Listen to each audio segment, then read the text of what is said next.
Hello guys, welcome back to Gluon physics classes. तो आइए, आज अपन इलेक्ट्रोस्टैटिक्स के अगले पार्ट में चलते हैं। तो जो लास्ट वाला था बेटा जी, उसमें मैंने आपको बताया था इलेक्ट्रिक चार्ज के बारे में कि what is electric charge. And today we will discuss about the Coulomb's law actually, कि कूलम्ब्स लॉ क्या होता है। ठीक है। तो what is Coulomb's law, let us talk about it. तो मीनवाइल जो कूलाम थे उन्होंने इसके बारे में बताया। एंड जो बताने लायक बात थी वो क्या है वो जानते हैं। हमने बीच में कहीं मेंशन किया जब अपन इलेक्ट्रिक चार्ज के बारे में, प्रॉपर्टीज के बारे में डिस्कस कर रहे थे। तो उसमें हमने ये कहा कि जो लाइक चार्जेस हैं, लाइक द पॉजिटिव पॉजिटिव हो या फिर नेगेटिव नेगेटिव हो, ठीक है, ये रिपेल करते हैं। ठीक है जी, इनके बीच रिपल्सिव फोर्स होता है। और जो अनलाइक चार्जेस हैं वो, उनके बीच क्या होगा, उनके बीच फोर्स ऑफ अट्रैक्शन होगा। अब एक तरह से मैं ये बोल सकता हूं कि मुझे ये पता है कि रिपल्सिव फोर्स और अट्रैक्टिव होगा, यानी कि मुझे फोर्स का नेचर पता है। लेकिन what about the mathematical calculation of that. तो आइए अपन देखते हैं कि मैथमेटिकल कैलकुलेशन कैसे होगी, दैट अमाउंट ऑफ फोर्स जो है उसकी कैलकुलेशन जो है वो कैसे करेंगे। तो कुलाम ने क्या बताया उस चीज को लेके बात करते हैं। उन्होंने कहा कि कोई भी दो पॉइंट चार्ज अगर सर्टेन डिस्टेंस पे रखे गए हैं, तो मैंने क्या किया, दो पॉइंट चार्ज ले लिए बेटे जी, Q1 and Q2 let us suppose, and they are kept at a certain distance apart. तो मैंने ये मान लिया कि दोनों के बीच की जो डिस्टेंस है, let us suppose that is कितनी है, स्मॉल आर। तो R is the distance between the charge, and Q1 and Q2 जो है वो पॉइंट चार्ज जो है। ठीक है, उनके मैग्नीट्यूड है एक तरह से, अभी मैं ये बोल रहा हूँ, हालांकि प्लस माइनस भी आप जो चार्ज देगा उसके अकॉर्डिंग ले सकते हैं। तो Q1 और Q2 उसने दो चार्ज दिए अपने को। उसने कहा इन दोनों चार्जेस के बीच, चाहे वो फोर्स ऑफ अट्रैक्शन हो या वो फोर्स ऑफ रिपल्शन हो, ठीक है, तो वो जो फोर्स ऑफ अट्रैक्शन या फोर्स ऑफ रिपल्शन लगेगा इन दोनों चार्ज पार्टिकल के बीच, उसको कहेंगे वो इलेक्ट्रोस्टैटिक फोर्स है। इलेक्ट्रोस्टैटिक फोर्स यानी कि जब चार्ज रेस्ट पे है उस इंस्टेंट पे उनके बीच जो लगने वाला फोर्स होगा, that is the electrostatic force. और वो बोलता है कि ये जो इलेक्ट्रोस्टैटिक फोर्स है बेटा जी, उस इलेक्ट्रोस्टैटिक फोर्स का जो मैग्नीट्यूड होगा, that will be directly proportional, capital F is directly proportional the magnet product of the magnitude of the charges। ठीक है जी, product of the magnitude of the charges, and is in inverse proportional to the square of the distance between them, and is inverse proportional between the square of distance between them. ठीक है जी। तो उन्होंने कहा कि ये electrostatic force होगा, ये electrostatic force की मैथमेटिकल कैलकुलेशन जो है उसके साथ की पिक्चर है। तो अगर हम क्या करते हैं, इस इलेक्ट्रोस्टैटिक फोर्स जिसको अपन ने कहा है, इसको अगर अपन एक साथ कंबाइन लिखें, henceforth F can be written as F is directly proportional to, I will keep in mind कि Q1 and Q2 they are magnitude as of now divided by are square. Now I will say कि जब मैं यहां से proportionality constant हटाता हूं, तो यहाँ पे एक, सॉरी, प्रोपोर्शनलिटी हटाऊंगा तो बेटा एक कांस्टेंट इंट्रोड्यूस होगा, उसको अपन ने बोल दिया के। तो ये हो गया के Q1 Q2 डिवाइडेड बाई क्या हो गया, आर स्क्वायर। ये जो के मैंने यहाँ पे लिखा है, ठीक है जी, इसको अपन क्या कहेंगे ये जानना जरूरी है। तो ये इलेक्ट्रोस्टैटिक कांस्टेंट है। ठीक है जी, ये नाम है इसका, या तो ये इलेक्ट्रोस्टैटिक कांस्टेंट है। ठीक है, या फिर इसको आप कहेंगे बेटे जी,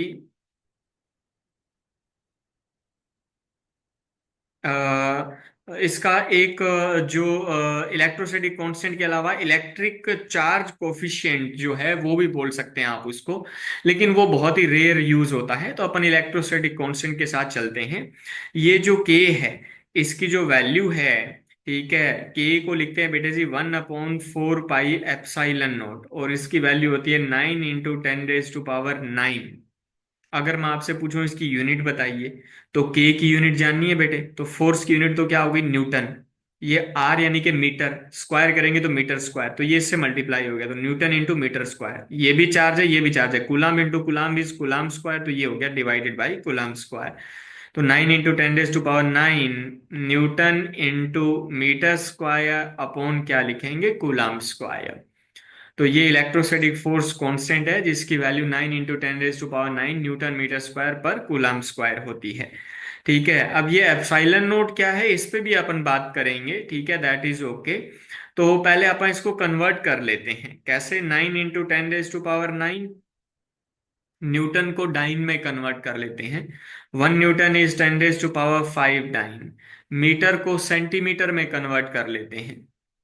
ठीक है, मीटर को अगर सेंटीमीटर में कन्वर्ट करेंगे, तो मीटर का सेंटीमीटर कन्वर्जन अगर किया जाए, तो 1 मीटर इज कितना हो जाएगा, 1 मीटर इज बेसिकली 100 क्या होता है, सेंटीमीटर, यानी कि 10⁻², है ना। तो अगर वो 10⁻² है, तो आप मेरे को बताइए स्क्वायर करेंगे तो कितना हो जाएगा, 10⁻⁴ अपॉन, अब बारी आती है कुलाम स्क्वायर की, राइट। तो कुलाम को स्टेट कुलाम या ईएसयू में कन्वर्ट करना होता है, तो 1 कुलाम होता है बेटे जी 3 × 10⁻⁴, अगर आपको याद हो 3 × 10⁻⁹ ठीक है, स्क्वायर करेंगे तो क्या बन जाएगा, स्क्वायर करेंगे तो बन जाएगा 9 × 10⁻⁸। 9 से 9 कैंसिल आउट हो गया, ये पावर 9, 15, 18 कंप्लीट हो गई, सब कुछ कैंसिल आउट हो गया, तो के की वैल्यू बची है 1। 1 बची है dyne centimetre square upon state कुलाम या ईएसयू स्क्वायर भी आप बोल सकते हैं। तो ये जो इलेक्ट्रोस्टैटिक फोर्स कांस्टेंट है, इलेक्ट्रोस्टैटिक फोर्स कांस्टेंट की जो वैल्यू है, दैट इज 9 × 10⁻⁹ होती है। और साथ में अपन ये बोलते हैं कि ये इक्वल होता है 1/4 पाई किसके, एप्सिलॉन नोट के इक्वल होता है। ये सीजीएस यूनिट में इसकी वैल्यू 1 यूनिट होती है। ये एप्सिलॉन नोट जो है ये क्या है यहाँ पे, तो एप्सिलॉन नोट को अपन लिखते हैं बेटा जी, ये है इलेक्ट्रिक परमिटिविटी।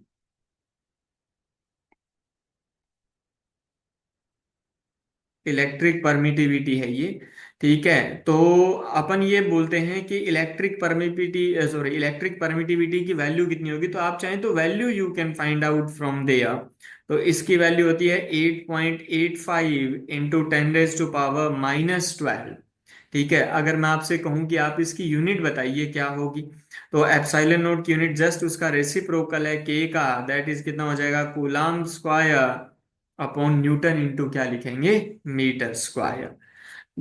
आपको यूनिट पता है तो आप डायमेंशनल फॉर्मूला जो है वो बना सकते हैं आप बड़े आराम से। तो ये इलेक्ट्रिक परमिटिविटी हो गया कि इलेक्ट्रिक परमिटिविटी क्या है। एक तरह से ये जो के जिसको अपन ने इलेक्ट्रोस्टैटिक कांस्टेंट जिसको अपन बोल रहे हैं, या इलेक्ट्रिक परमिटिविटी जो इसको अपन ने लिखा है, ये किसी भी मीडियम के कंडक्शन की कैपेबिलिटी को शो करता है। ठीक है, ये जो इलेक्ट्रिक परमिटिविटी अपन ने लिखी है एप्सिलॉन नोट, ये इलेक्ट्रिक परमिटिविटी तो है लेकिन किसकी, ऑफ वैक्यूम। तो ये वैक्यूम की इलेक्ट्रिक परमिटिविटी है। ठीक है जी, तो थोड़ा सा ध्यान रखिएगा, ये जो डाइलेक्ट्रिक, सॉरी, जो फोर्स कांस्टेंट अपन ने लिखा है, इलेक्ट्रोस्टैटिक कांस्टेंट जो लिखा है, इसमें एप्सिलॉन नोट जो है वो परमिटिविटी है, परमिटिविटी ऑफ द क्या है, वैक्यूम है। ठीक है, मीडियम की कैसे होगी, that we will see later. तो अपन ने ये कहा कि फोर्स जो होता है that is directly proportional to the product of the magnitude of the charges and the inversely proportional to the square of the distance between them. अब ये अपन ने ये जो फोर्स जिसको अपन बोल रहे हैं, since we know that force is a vector physical quantity, right. ठीक है, तो फोर्स की यूनिट आप जानते हैं। तो अपन एक काम करते हैं, ये जो इलेक्ट्रोस्टैटिक फोर्स अपन ने लिखा है इसकी अपन कुछ प्रॉपर्टीज पढ़ लेते हैं। ठीक है, तो प्रॉपर्टीज ऑफ इलेक्ट्रोस्टैटिक फोर्स। सबसे पहली कि ये फोर्स जो है इट विल बी अट्रैक्टिव और repulsive in nature. it will be attractive or repulsive in nature for like charges। एक जैसे चार्ज अगर हैं तो रिपल्शन है, ठीक है, for unlike charges attraction force होगा। ठीक है जी, तो इट विल बी अट्रैक्टिव और रिपल्सिव इन नेचर। सेकंड, बेटा जी फोर्स है, तो फोर्स एक वेक्टर फिजिकल क्वांटिटी है, ये बात आप बहुत अच्छे तरीके से समझते हैं। तो it is a vector physical quantity.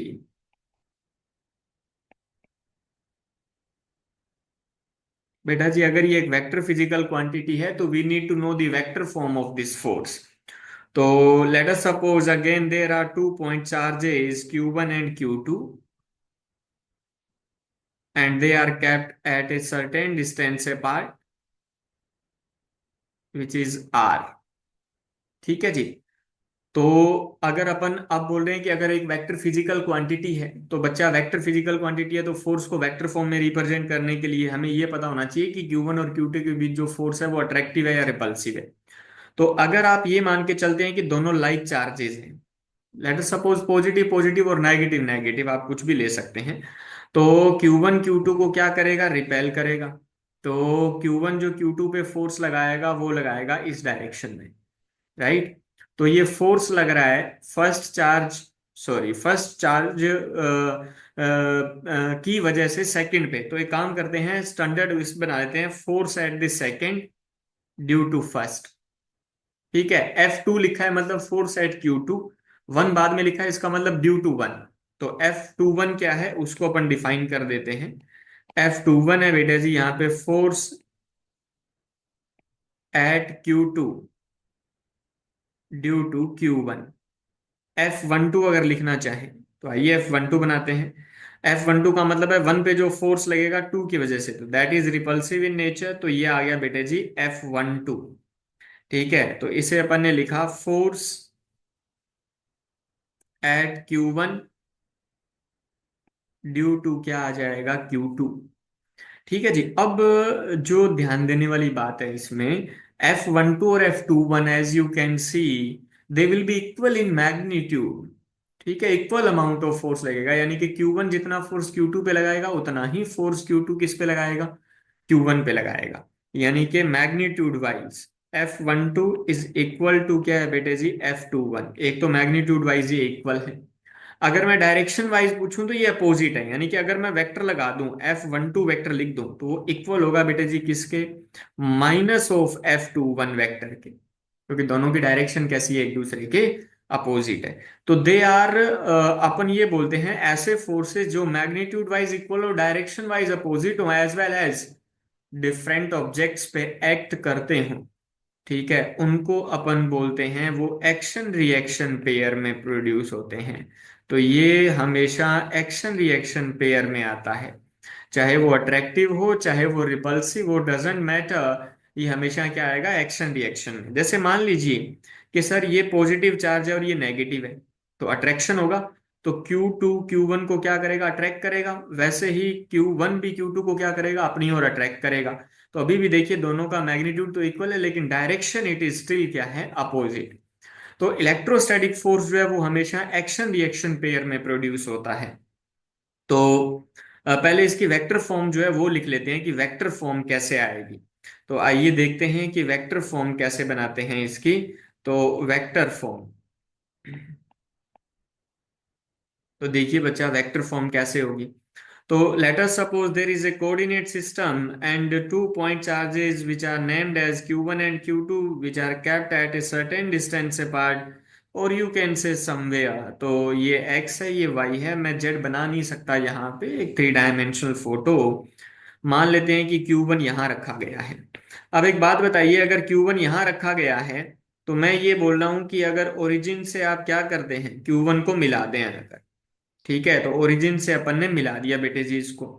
ठीक है, तो ओरिजिन से Q1 को मिला दिया। सिमिलरली अपन ने क्या किया, अपन ने ये कहा कि हमारे पास एक दूसरा चार्ज है, तो ये तो हो गया हमारे पास Q1। ठीक है, यहां एक दूसरा चार्ज अपन ने रख लिया, लेट अस सपोज Q2। तो मैं ये मान के चल रहा हूं कि ये पोजीशन वेक्टर है किसका, Q1 का। और अगर Q2 है तो अपन एक काम करते हैं, Q2 का पोजीशन वेक्टर बना लेते हैं। ठीक है, तो Q2 यहां रखा गया है, तो अपन ने ये कहा कि लेट अस सपोज ये वाला R2 जो है that is the position vector of क्या है, Q2। तो R1 vector is the position vector of Q1 and R2 vector is position vector of Q2। अगर मैं आपसे कहूं 1 पे 2 की वजह से फोर्स बताइए कैसे आएगा, तो अब 1 और 2 का फोर्स कैसे कैलकुलेट करें। तो अपन ने क्या किया, हमें तो ये पता है कि 1 से 2 को के बीच की डिस्टेंस पता हो अपने को। तो अपन ने 1 से 2 को क्या करवाया, 1 से 2 को ज्वाइन करवा देते हैं। ठीक है, तो 1 से 2 को ज्वाइन करवा दिया, तो Q1 और Q2 को ज्वाइन करने वाली लाइन बना ली अपन ने। तो अगर लाइक चार्जेस हैं तो डेफिनेटली दे विल क्या करेंगे, रिपेल ईच अदर। तो it is up to you कि आपको क्या लेना है, लाइक चार्जेस लेने हैं कि अनलाइक चार्जेस लेने हैं। तो चलिए अपन ने क्या किया, कंसिडर करके देखते हैं। तो हमने ये कहा कि let us suppose they are like charges. तो अगर दे आर लाइक चार्जेस तो ये फोर्स आएगा, ये फोर्स किस पे है, सेकंड वाले पे, किसकी वजह से, फर्स्ट वाले की वजह से, तो इसे लिख दिया F21। अगर मैं इस पे फोर्स पूछूं तो क्या बनाएंगे अपन, हम बोलेंगे ये लगेगा मास्टर यहाँ पे, फोर्स लगा देते हैं थोड़ा सा। तो फोर्स ये फर्स्ट पे किसकी वजह से, सेकंड की वजह से। तो मैं क्या कर रहा हूं, मतलब आपकी मर्जी है कि आपको कैसे लिखना है force, that is up to you. ठीक है, कि कौन से वाले का फोर्स आप लिखना चाहते हैं। तो अगर मैं आपसे कहूं कि अब आपको बनाना है एक वेक्टर, ठीक है, वो आपकी मर्जी है। तो 1 से 2 जाना है या 2 से 1 जाना है, वो आपको डिसाइड करना है। वो इस चीज पे डिपेंड करता है कि 2 से 1 या 1 से 2। यानी कि अगर मैं ये कहूं कि मेरे को Q2 पे फोर्स निकालना है Q1 की वजह से, यानी कि 1 से कहाँ जाऊंगा, 2 की ओर। तो 1 से अगर 2 की ओर चले यानी कि इधर, तो इसे बोल दिया मैंने R12 वेक्टर। क्यों बोलेंगे R12 वेक्टर, बताओ क्यों, क्योंकि इसके साथ ये प्रॉब्लम है कि 1 से कहाँ जा रहे हैं, 2 जा रहे हैं, तो ये R12 वेक्टर हो गया। अगर मैं आपसे कहूं कि R12 वेक्टर लिख के बताइए according to triangle of vector addition, तो we can write R1 vector, ठीक है जी, plus R12 vector, that is equals to क्या आएगा बेटे जी, सेम ऑर्डर वालों का सम अपोजिट ऑर्डर वालों के इक्वल होता है, दैट इज R2 वेक्टर। तो यहां से R12 वेक्टर अगर लिखें तो बताइए R12 वेक्टर क्या आ जाएगा, that will B R2 vector minus क्या आ जाएगा, R1 vector, which is final minus क्या है, इनिशियल, डेफिनेटली। ठीक है, तो R2 माइनस क्या लिख दिया इसे, R1 लिख दिया। तो अगर मैं आपसे कहूं F21 बताइए मुझे, ठीक है, तो हेंस फोर्थ F21, और वेक्टर फॉर्म में लिखना है तो वो सोचेंगे कैसे है। तो कोई भी वेक्टर क्वांटिटी में दो चीजें होती है, एक तो उसका मैग्नीट्यूड और एक उसकी डायरेक्शन। मैग्नीट्यूड तो क्या आ जाएगा, K Q1 Q2 divided by R12 का स्क्वायर।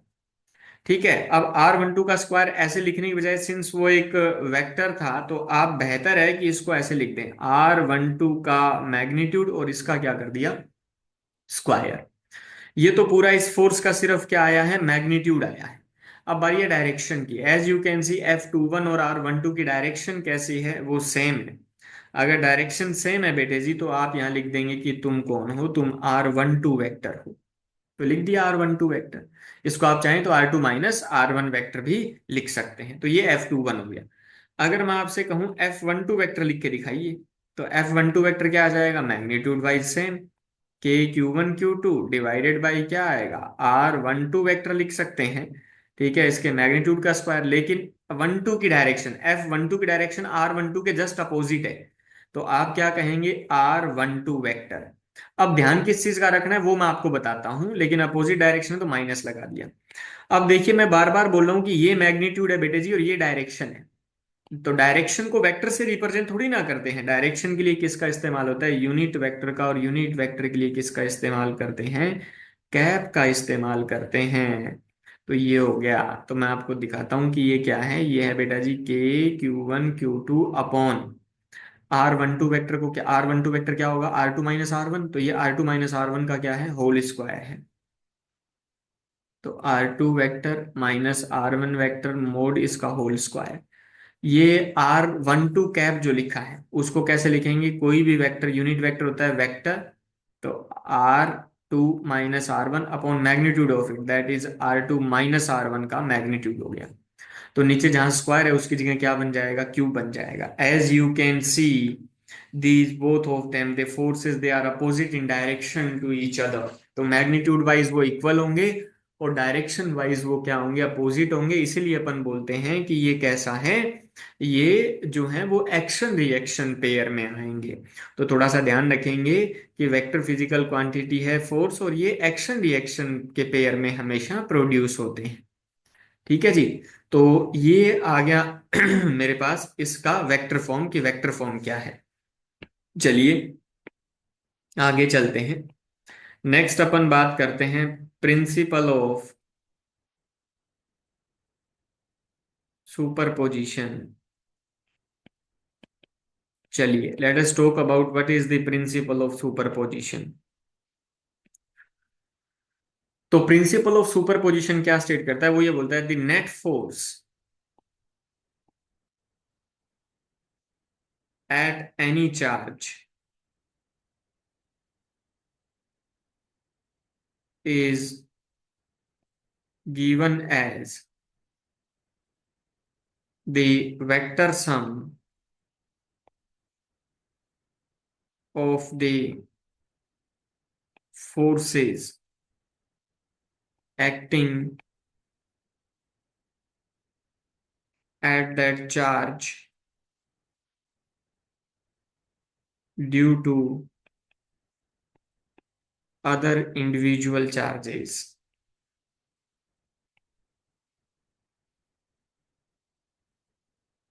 क्या मतलब है इस चीज का, कि किसी भी चार्ज पे अगर आपको नेट फोर्स कैलकुलेट करना है, तो आपको क्या करना होगा, उस चार्ज पे दूसरे जितने भी चार्ज है जिनकी वजह से उस चार्ज पे जो फोर्स लग रहा है, उन सब का क्या करना होगा, वेक्टर सम करना होगा।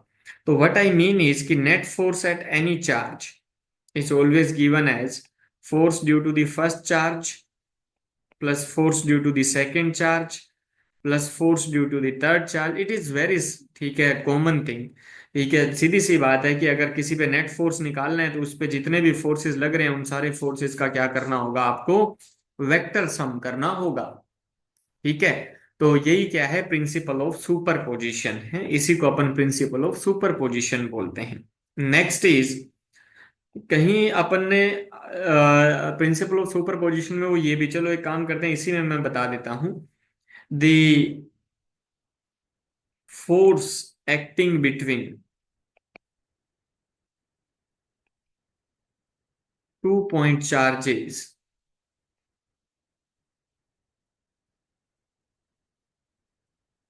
is unaffected by the presence of any other charges। ये क्या मतलब वाली बात हुई कि मास्टर, ऊपर तो आपने कहा है कि नेट फोर्स जो है वो इंडिविजुअल चार्जेस की वजह से जो फोर्स लगेगा उन सबका वेक्टर सम करना है। यहाँ आप बोल रहे हो कि 2 पॉइंट चार्ज जो है उनके बीच जो फोर्स लग रहा है that is unaffected by the presence of any other charge. तो इसका मतलब क्या है, मैं आपको थोड़ा सा एक्सप्लेन करके बताता हूँ ये वाली चीज। मैंने ये कहा, मान लो ये एक चार्ज है क्यू, ठीक है, रैंडम बना लिया Q1, यहाँ मैंने बना लिया Q2, यहाँ बना लिया मैंने Q3।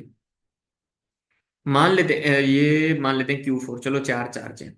अगर मैं आपसे कहूँ कि इन दोनों के बीच की डिस्टेंस R1 है, इन दोनों के बीच की डिस्टेंस R2 है, इन दोनों के बीच की डिस्टेंस क्या है, R3 है। ठीक है, इतने ही ले लेते हैं लेट अस सपोज। तो Q1 Q2 और Q3 कर देता हूँ बेटा जी मैं इसको। मैंने ऊपर वाला जो पॉइंट लिखा है कि नेट फोर्स वाला, वो क्या है, Q1 पे अगर आपको नेट फोर्स निकालना है तो किसकी वजह से लगेगा, Q2 की वजह से और Q3 की वजह से। तो Q2 की वजह से जो भी फोर्स लगे प्लस Q3 की वजह से जो भी फोर्स लगे, लेकिन वेक्टर सम करना है उन फोर्सेस का। ठीक है, ये वाला पॉइंट जो लिखा है the force acting between two point charges, तो कोई भी दो, जैसे ये Q1 और Q2 है। ठीक है, अब इसने क्या कहा कि ये Q1 और Q2 के बीच जो इलेक्ट्रोस्टैटिक फोर्स है that is unaffected by the presence of any other charge. Q3 है यहाँ पे, अगर मान लो Q3 यहाँ ना होता थोड़ी देर के लिए, अब अगर मैं आपसे, ये Q3 नहीं है, इतना डायग्राम गायब कर दो, आप ये सोचिए बस ये इतना डायग्राम है। Q1 Q2 के बीच फोर्स बोलिए क्या आएगा, तो F is equals to master K Q1 Q2 divided by sir R2 square, यही आएगा। अच्छा, अगर मान लीजिए मैं आपसे कहूं कि Q3 है, अब मेरे को एक काम करो, Q1 और Q2 के बीच फोर्स बताओ कितना आएगा। मैं ये नहीं बोल रहा Q1 पे फोर्स कितना आएगा या Q1 पे नेट फोर्स कितना है, मैं तो Q1 और Q2 के बीच इलेक्ट्रोस्टैटिक फोर्स की बात कर रहा हूँ। तो Q1 और Q2 के बीच इलेक्ट्रोस्टैटिक फोर्स कैसे आता है, वही same Coulomb's law, F is equals to K Q1 Q2 divided by distance का स्क्वायर तो R2 का स्क्वायर, तो it is same still. Either वो Q3 यहाँ है चाहे नहीं है, Q1 और Q2 के बीच लगने वाला जो फोर्स है बेटा जी, वो क्या रहेगा, ये तीसरा जो चार्ज Q3 है इसकी जो प्रेजेंस है उससे क्या रहेगा, अनअफेक्टेड रहेगा। That's what is the principle of superposition also. ठीक है जी। तो it is independent from the presence of the क्या कहेंगे, एनी अदर चार्ज। कोई भी दो पॉइंट चार्ज के बीच जो फोर्स लग रहा है वो तीसरे चार्ज की प्रेजेंस से अफेक्टेड नहीं होगा। ठीक है, चलिए नेक्स्ट अपन देखते हैं। वो ये बोलता है it is central force and conservative in nature. सबसे पहले तो सेंट्रल फोर्स क्या है। सेंट्रल फोर्स वो फोर्सेस होते हैं बेटा जी जो डिस्टेंस के स्क्वायर के इनवर्स रिलेशन में चलते हैं, यानी कि F inversely proportional to R square. तो ये तो चलता है ऐसा, तो अपन बोलेंगे कि ये कैसा फोर्स है, ये सेंट्रल फोर्स है। And conservative in nature. Conservative forces आपने पढ़े हैं 11th क्लास में, वर्क पावर एनर्जी में बताते हैं कि कंजर्वेटिव फोर्सेस वो फोर्सेस होते हैं जिनमें एनर्जी लॉस नहीं होता, या जिनका वर्क डन अगर एनर्जी में कन्वर्ट हो जाए तो वापस उस एनर्जी को आप वर्क डन में कन्वर्ट कर सकते हो। That is 100% work can be recover. ठीक है, तो 100% रिकवरेबल होता है, उनमें किसी भी प्रकार का कोई लॉस नहीं होता। तो कंजर्वेटिव फोर्सेस के लिए डिफाइन होती है पोटेंशियल एनर्जी, तो आगे जाकर अपन यहां डिफाइन करेंगे इलेक्ट्रोस्टैटिक पोटेंशियल एनर्जी। तो ध्यान रखिएगा ये फोर्स जो है दैट इज द सेंट्रल इन क्या है, नेचर, एज वेल एज क्या है, हम ये बोलते हैं कि ये कंजर्वेटिव होता है, किसमें, कंजर्वेटिव इन नेचर होता है। ठीक है, तो बड़ा आसान सा है, सिंपल सा। चलो, और इस फोर्स के बारे में हम क्या जानते हैं, ये जो अपन ने इलेक्ट्रिक फोर्स जो लिखा है, ठीक है, ये इलेक्ट्रोस्टैटिक फोर्स जो लिखा है ये अपन ने वैक्यूम में लिखा, अगर आपको याद हो तो। हम बात करते हैं फोर्स इन ए मीडियम,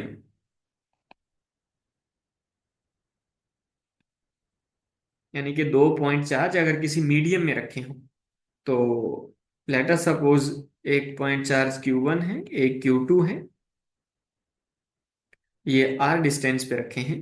तो अगर मैं आपसे ये कहूं कि फोर्स इन वैक्यूम बताइए कितना आएगा, तो force in the vacuum F is equals to K, F V बोल देता हूँ, वी का मतलब वैक्यूम से है।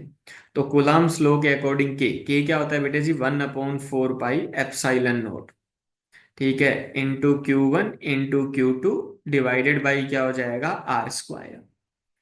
मीन वाइल जब अपन बात करेंगे फोर्स इन मीडियम, तो let us talk about the force in medium. Henceforth force in medium, आइए लिखते हैं मीडियम एफ, और एम का मतलब यहाँ पे मीडियम से, यहाँ पे के जो आएगा दैट इज 1/4 पाई एप्सिलॉन, और ये हो जाएगा Q1 into Q2 divide by are square. ये क्या किया मैंने वो मैं आपको बताता हूँ। यहां जब अपन फोर्स वैक्यूम में लिख रहे थे तो एप्सिलॉन नोट अपन ने लिखा था, परमिटिविटी है बेटे जी वो वैक्यूम की। यहां एप्सिलॉन क्या हो जाएगा, ये परमिटिविटी हो जाएगी किसकी, मीडियम की। तो epsilon is nothing but it is the permittivity of the क्या है, मीडियम है। तो परमिटिविटी ऑफ मीडियम। ठीक है जी। अब कि सर अगर ये परमिटिविटी है मीडियम की तो हम डिफाइन कैसे करें इसको, तो आइए हम डिफाइन करते हैं यहां पे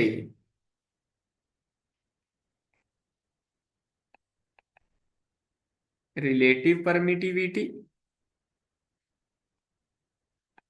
और इसका एक और नाम होता है बेटे जी, dielectric constant. Relative permittivity यानी कि epsilon R, dielectric constant को वो कैपिटल के से रिप्रेजेंट कर रहा है, दोनों एक ही चीज है, दोनों में कोई डिफरेंस नहीं है। रिलेटिव परमिटिविटी का ये मतलब होता है permittivity of a medium divided by permittivity of the vacuum, epsilon upon epsilon not. तो आई विल आस्क कि भैया मेरे को ये बताइए what is the permittivity of the medium epsilon, तो you are gonna write epsilon naught into epsilon R, और you are gonna write epsilon is equals to F K into epsilon naught. Epsilon R की जगह के लिख दिया, वो symbol है, कोई फर्क नहीं पड़ रहा। ये डाई इलेक्ट्रिक कांस्टेंट अपन इसको क्यों बोलते हैं, इसके पीछे की क्या वजह है, या ये क्या होता है आखिर, ये अपन सही वक्त आने पे आगे जब कंडक्टर्स वगैरह पढ़ेंगे तब अपन बात करेंगे इस बारे में। ठीक है जी। तो मैं क्या करूंगा, जब मैं फोर्स का फॉर्मूला लिखूंगा हैंस फोर्थ एफ एन, तो क्या बन जाएगा, 1/4 पाई के इंटू एप्साइलन नोट इंटू हो जाएगा बेटे Q1 into Q2 divided by are square. चलिए, ये 1/4 पाई एप्सिलॉन नोट अगर आपको याद हो, तो इसको अपन ने नाम दिया था, के लिखा था अपन ने यहाँ पे। तो आइए इसको लिख लेते हैं अपन, मैं एक बार यहाँ पे इस फॉर्मूले को रीराइट कर देता हूँ। दैट इज इक्वल्स टू, इसे लिखा था K Q1 into Q2 divided by are square. ठीक है। तो अपन ने ये कहा कि 1/4 पाई एप्सिलॉन मतलब के है, तो ये हो जाएगा के अपॉन कैपिटल के into Q1 into Q2 divided by क्या लिखेंगे, आर स्क्वायर। अगर मैं आपसे ये कहूं कि दोनों को डिवाइड कर लीजिए, यानी कि F V divided by F N, दोनों को अगर डिवाइड करते हैं तो एफ वी और एफ एन में क्या कैंसिल आउट हो जाएगा, Q1 Q2 upon are square cancel out हो जाएगा, और के का मतलब 1/4 पाई एप्सिलॉन है वो भी कैंसिल आउट हो गया। तो बचा क्या, बचेगा 1/k। ठीक है, 1/k नहीं, सॉरी, के। ठीक है, तो ये हो गया के, यानी कि डाइलेक्ट्रिक कांस्टेंट मीडियम का is nothing but that is force in vacuum divided by force in medium. ठीक है जी। तो ये भी आप याद रखेंगे बिल्कुल कि फोर्स का फॉर्मूला क्या है। आप चाहें तो ये फॉर्मूला भी याद रखेंगे कि सॉरी, मीडियम में फोर्स का फॉर्मूला क्या होगा। ठीक है जी। अच्छा, ये जो डाइलेक्ट्रिक कांस्टेंट जिसको आप के बोल रहे हैं, ठीक है, ये वैक्यूम या जो एयर होता है उसके लिए 1 होता है। फॉर एयर और वैक्यूम वो 1 लेके चलता है। ठीक है, के की वैल्यू 81 होती है फॉर वाटर, पानी के लिए, और के की वैल्यू इनफाइनाइट होती है बेटे जी फॉर मेटल और कंडक्टर, क्योंकि मेटल एक कंडक्टर है, तो कंडक्टर के लिए ये वैल्यू कितनी होती है, इनफाइनाइट होती है। तो के की वैल्यू 81 होती है, किसके लिए होती है 81, वो अपन मैंने आपको बता दिया कि के की वैल्यू 81 होती है वाटर के लिए, और इनफाइनाइट किसके लिए होती है, इनफाइनाइट होती है मेटल के लिए। तो ये हो गया डाइलेक्ट्रिक कांस्टेंट या रिलेटिव परमिटिविटी जो होता है, that is permittivity of the medium divided by क्या है, एप्सिलॉन नोट है। ठीक है जी यहां तक। चलिए, तो आइए आगे चलते हैं, अपन इसमें देखते हैं और क्या इसके साथ है, यानी कि what are the other golden key points related with the जो फोर्स है, जो इलेक्ट्रोस्टैटिक फोर्स है। ठीक है, इसको लेकर के अपन ये बोलते हैं कि जो इलेक्ट्रोस्टैटिक फोर्स है, ठीक है, वो 2 पॉइंट चार्ज के लिए डिफाइन होता है, और वो चार्ज किस में होना चाहिए, रेस्ट में होना चाहिए। ठीक है।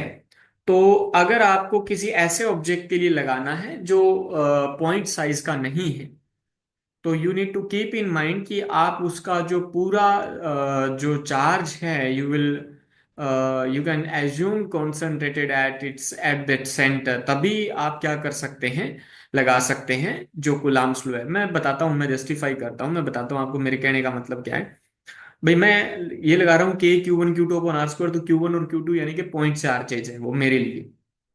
लेकिन जब पॉइंट चार्ज नहीं है, जैसे मान लो एक स्फीयर है, ठीक है, एक सॉलिड स्फीयर है, ठीक है, मैंने क्या किया, सॉलिड स्फीयर को चार्ज दे दिया, तो उस पे हर एक पॉइंट पे चार्ज है। अब मैं कैसे कैलकुलेशन करूं, अगर एक दूसरा स्फीयर रखते पास में, तो मैं क्या करूंगा, मैं उसके पूरे चार्ज को एक बार सेंटर पे कॉन्सेंट्रेटेड एज्यूम कर सकता हूं। हालांकि ये करना ठीक नहीं है, लेकिन क्वेश्चन करने के लिए कहीं कहीं हम इस चीज का यूज कर सकते हैं। ठीक है जी। तो चलिए, तो अपन करते हैं बाकी की बात जो है, अभी देखते हैं कि जो इलेक्ट्रोस्टैटिक फोर्स है, ठीक है, और क्या होता है इसमें। एक पॉइंट और है, इक्विलिब्रियम। चलिए, तो अपन इक्विलिब्रियम और पढ़ लेते हैं बेटे जी कि व्हाट इज इक्विलिब्रियम। तो इक्विलिब्रियम, आइए देखते हैं व्हाट इज इक्विलिब्रियम। ठीक है,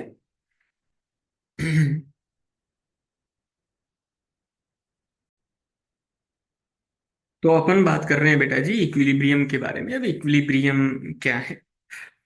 जब वो बात करता है इक्विलिब्रियम की, तो in the case of equilibrium, sorry, in the case of equilibrium you will say कि नेट फोर्स जो आएगा उस चार्ज पार्टिकल पे, दैट मस्ट बी क्या होना चाहिए? जीरो होना चाहिए।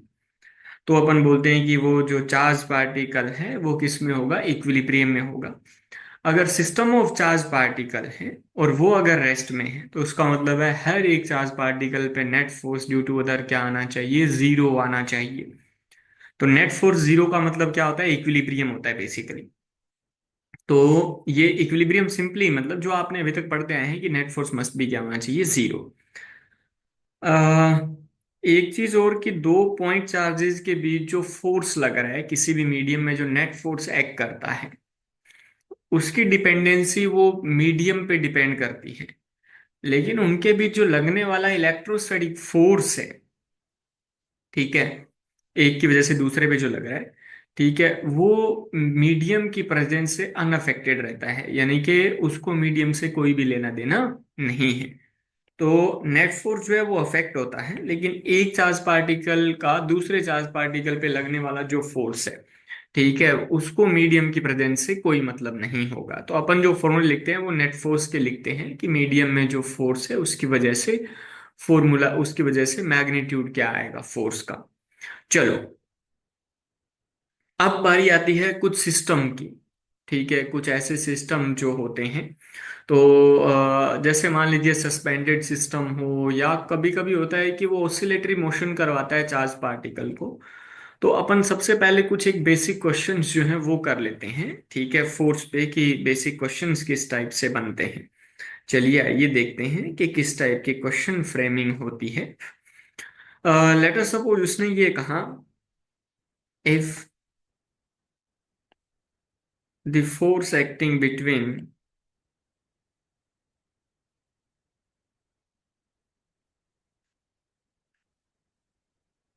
टू पॉइंट चार्जेस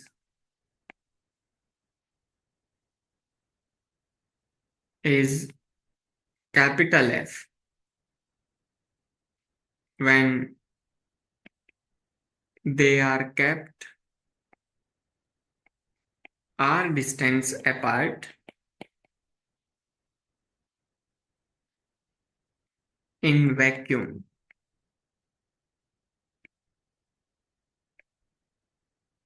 अब वो ये बोलता है if a medium of relative permittivity K is filled in between the space, then find the new distance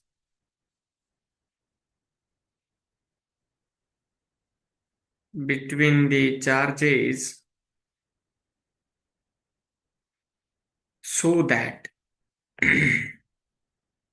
the force acting between them does not changes। चलिए, तो क्या मतलब है? उसने कहा if the force acting between two point charges is F when they are kept r distance apart. ठीक है, तो और वो भी किसमें? वैक्यूम में। तो फॉर वैक्यूम, बेटे जी अगर मैं आपसे कहूँ फोर्स एफ बताइए कितना आएगा, तो you are gonna write F is equals to K Q1 into Q2 and distance are थी तो आर स्क्वायर। अब बारी आती है, उसने कहा मीडियम के लिए, तो बच्चा जब मीडियम के लिए लिखेंगे तो फॉर मीडियम, तो force F dash that is equals to K upon capital K, है ना, Q1 into Q2 divided by नई डिस्टेंस उनके बीच, let us suppose R dash है तो आर डैश का स्क्वायर। वो ये चाहता है कि जो जितना फोर्स वैक्यूम में लग रहा था उतना ही फोर्स मीडियम में लगना चाहिए, मतलब एफ और एफ डैश की वैल्यू सेम हो, राइट। तो एफ और एफ डैश को अपन ने क्या कर दिया? इक्वल कर दिया। This is given to us, ठीक है, कि एफ और एफ डैश इक्वल है, यानी कि उसने ये कहा then they find new distance between the charges so that the force acting between them does not change. तो पहले फोर्स कितना लग रहा था, एफ, तो अभी भी फोर्स कितना लगना चाहिए, एफ लगना चाहिए। तो मीडियम में और वैक्यूम में फोर्स सेम हो, तो हेंस फोर्थ के Q1 into Q2 by R square, that is equals to K by capital K, that is Q1 into Q2 divided by R dash का स्क्वायर। तो K Q1 Q2 K Q1 Q2 cancel out हो गया। अगर मैं आपसे पूछूं R dash square की value यहां से बताइए, तो R डैश का square is equals to R square upon K, which implies that R dash is equals to R upon root over K. So that is the new distance for which the force in the medium and the force in the vacuum क्या आएंगे, same आएंगे बेटा जी। ठीक है, तो ये अपन ने equal कर दिया। चलो, तो आइए आगे चलते हैं। कोई कंफ्यूजन हो तो आप मेरे को कमेंट वाले सेक्शन में बता दीजिएगा कहीं भी। नेक्स्ट क्वेश्चन देखते हैं कि नेक्स्ट क्वेश्चन किस तरह से है। वो ये बोल रहा है if two identical spheres of equal mass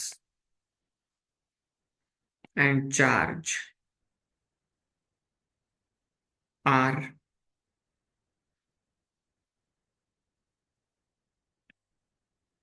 suspended from the ceiling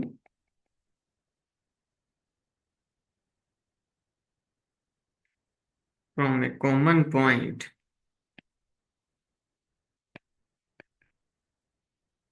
with two different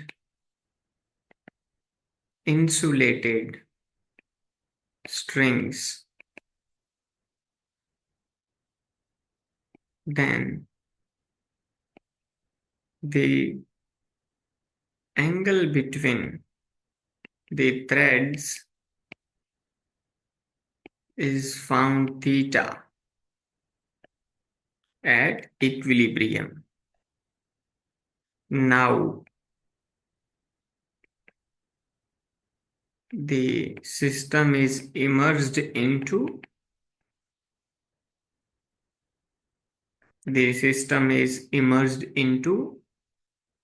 a liquid of density rho and dielectric constant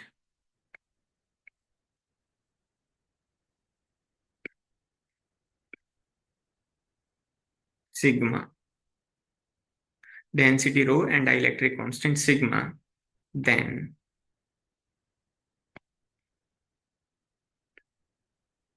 the system is immersed into a liquid of density rho and dielectric constant, बेटे जी उसको sigma की बजाय k लिख देता हूँ, dielectric constant k. Then find the value of k यानी कि dielectric constant so that the angle between the threads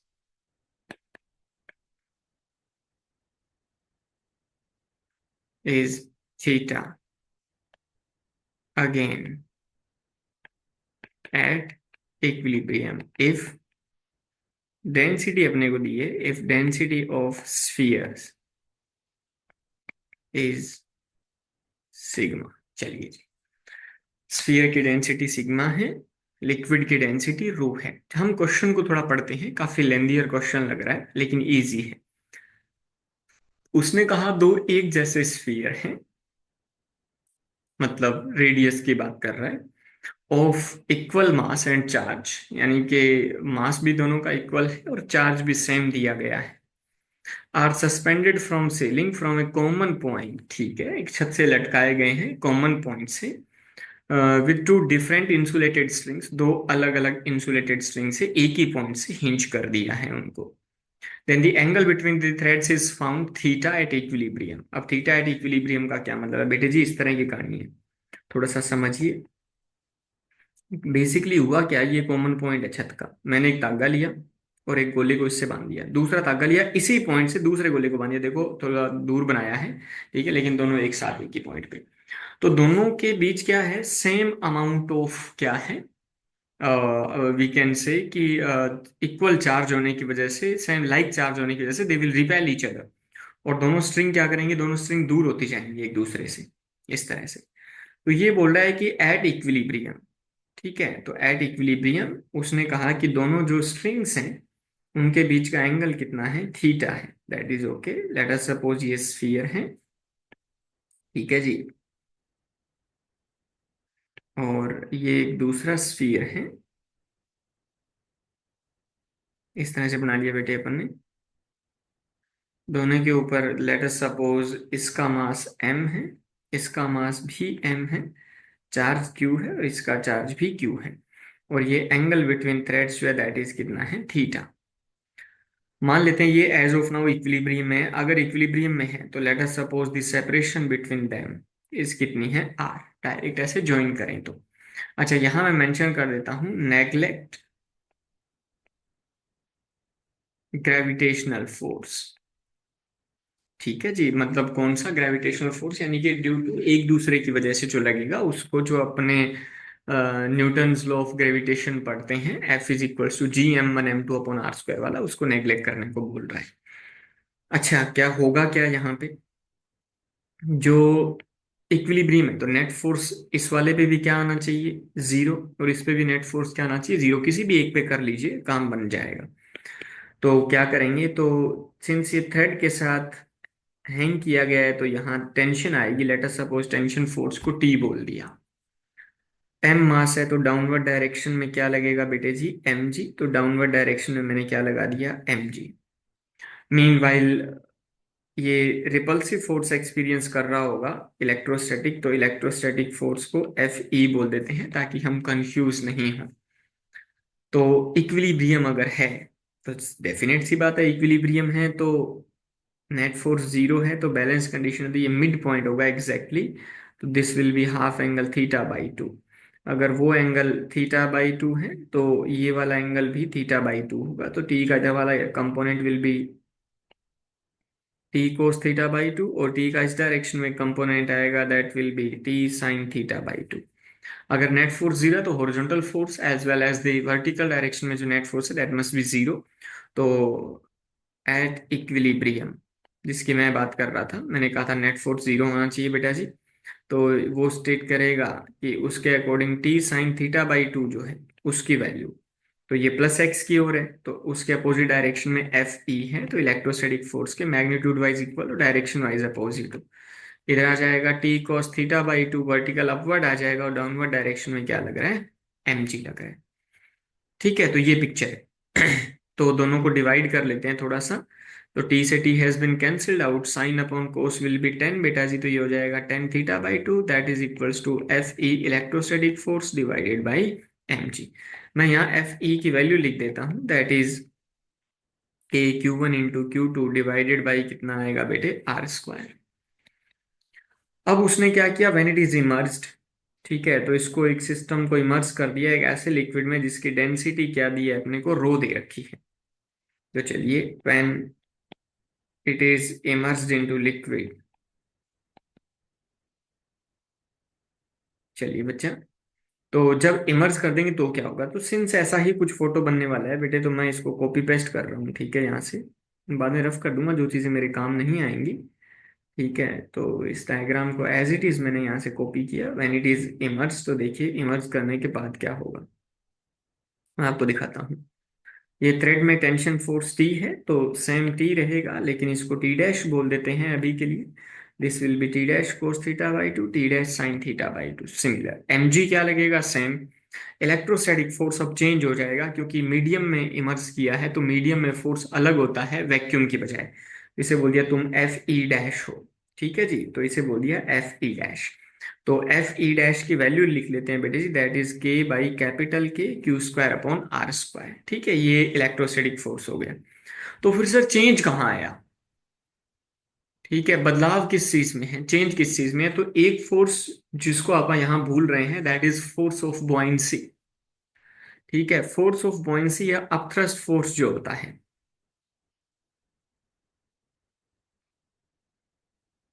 बॉइंट force. ठीक है, तो बॉइंट फोर्स क्या है, एक तरह से कोई भी लिक्विड में जब आप क्या करते हैं बेटे जी, इमर्स करते हैं किसी ऑब्जेक्ट को, तो उस पर अपवर्ड डायरेक्शन में जो फोर्स लगता है उसको अपन बॉइंट फोर्स बोलते हैं। ठीक है, तो बॉइंट फोर्स जो है वो लिख लेते हैं।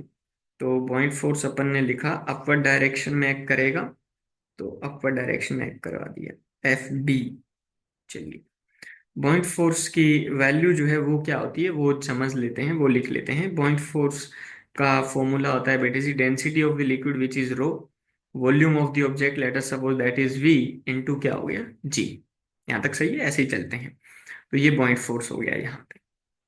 अब नेट फोर्स जीरो करना है, तो डेफिनेट सी बात है, T dash sine theta by two को लिख दिया अपन ने, that is equals to F E dash. ठीक है, और T dash cos theta by two plus F B किसके इक्वल था, प्लस एफ बी इक्वल होगा एम जी के, तो ये हो जाएगा एम जी माइनस कितना होगा यहाँ पे एफ बी पॉइंट फोर्स। दोनों को फिर से डिवाइड कर लो, एंगल सेम रखना था तो मैंने सेम रखा, tan theta by two that is equals to F E dash divided by m ji minus F B. एक तो ये वैल्यू आ रही है बेटे जी टेन थीटा बाई टू की, let us suppose that is equation one, और एक ये वैल्यू है इक्वेशन टू, दोनों ही टेन थीटा बाई टू है। henceforth equation one will be equal to क्या होगा, इक्वेशन टू। इक्वेशन वन है that is F E divided by m g के, और इक्वेशन टू है F E dash divided by, will write क्या आएगा, m जी minus point force F B. F E की value लिख लेते हैं, या एफ ई डैश जो है उसको ले आते हैं अपन नीचे। तो it is F E divided by F E dash. F E है electrostatic force in the vacuum, F E dash जो है that is in the medium. तो वैक्यूम अपॉन मीडियम अपने को पता है, that is known as dielectric constant K, that is equals to F E dash, ये जो अपन ने लिख रखा है। अगर ये एफ ई डैश जो है बेटे जी, ठीक है, ये एम जी की जगह आ गया, तो एम जी किसकी चला जाएगा, किसकी जगह चला जाएगा, एफ ई डैश की जगह, मतलब यहाँ क्या आ जाएगा, एम जी। तो ये एक्सप्रेशन क्या बचेगा मेरे पास, M G upon I will write M ji minus F B. M यानी कि mass of the sphere, mass क्या होता है, डेंसिटी उसकी ऑब्जेक्ट की इनटू वॉल्यूम उसका। तो डेंसिटी सिग्मा है, वॉल्यूम वी है, सिग्मा वी जी, इधर भी आ जाएगा sigma we ji, minus point force होता है रो वी जी, तो ये हो गया रो वी जी। वी जी से क्या कैंसिल आउट हो गया, वी जी कैंसिल आउट हो गया। ठीक है, तो अगर मैं आपसे कहूँ डाइलेक्ट्रिक कांस्टेंट का फॉर्मूला क्या आ रहा है, तो दैट इज आ रहा है sigma upon sigma minus rho. तो ये सिग्मा क्या है, sigma density of the sphere है, और रो क्या है, that is the density of the क्या है, लिक्विड। अगर आपके लिए आसान हो तो आप याद कर सकते हैं इसको। ये आपको अगर ये कंफ्यूजन हो रहा हो कि सिग्मा और रो में से पहले कौन है या बाद में कौन है, तो डेफिनेट सी बात है स्फीयर की डेंसिटी ज्यादा होगी तभी वो लिक्विड के अंदर डूबेगा। अगर स्फीयर की डेंसिटी आपने कम रख दी तो वो लिक्विड के ऊपर क्या करेगा, फ्लोट करेगा, उसमें बोला ना इमर्स कर दिया पूरे सिस्टम के अंदर। तो आपको ध्यान रखना है कि सिग्मा यहाँ पे मटेरियल जो है, जो स्फीयर है उसकी डेंसिटी, और रो यहाँ पे लिक्विड की डेंसिटी है। तो सिग्मा अपॉन क्या है, सिग्मा माइनस रो है।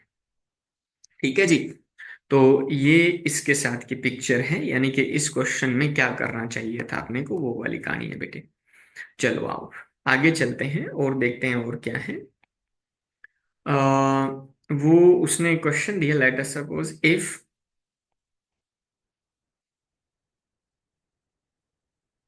ए point charge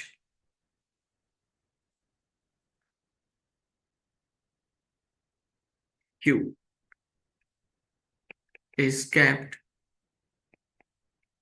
at the midpoint joining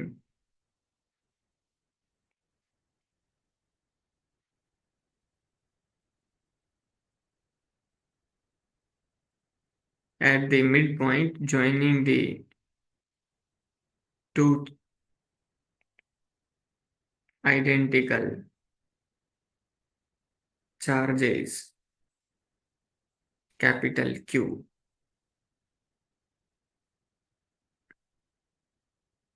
at a distance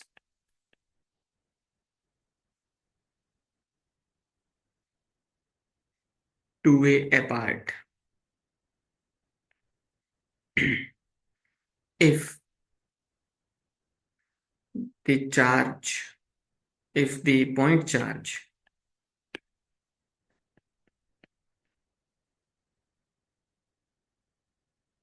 is slightly displaced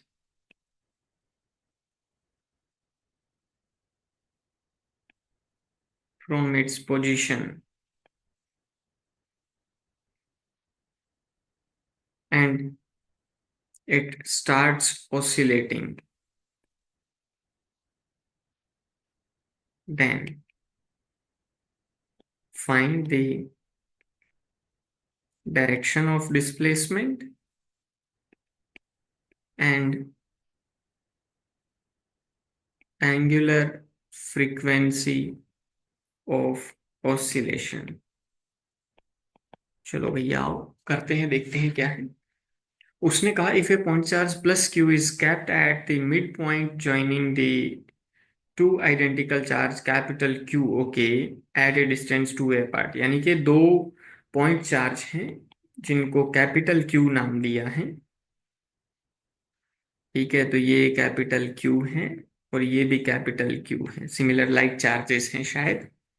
ठीक है, तो ये बोल रहा है कि इन दोनों के बीच की जो डिस्टेंस है दैट इज 2a है, और एक पॉइंट चार्ज q को मिड पॉइंट पे रखा है, तो यहाँ रख दिया मैंने ये प्लस क्यू बेटे जी। तो ये डिस्टेंस a है और ये भी a है।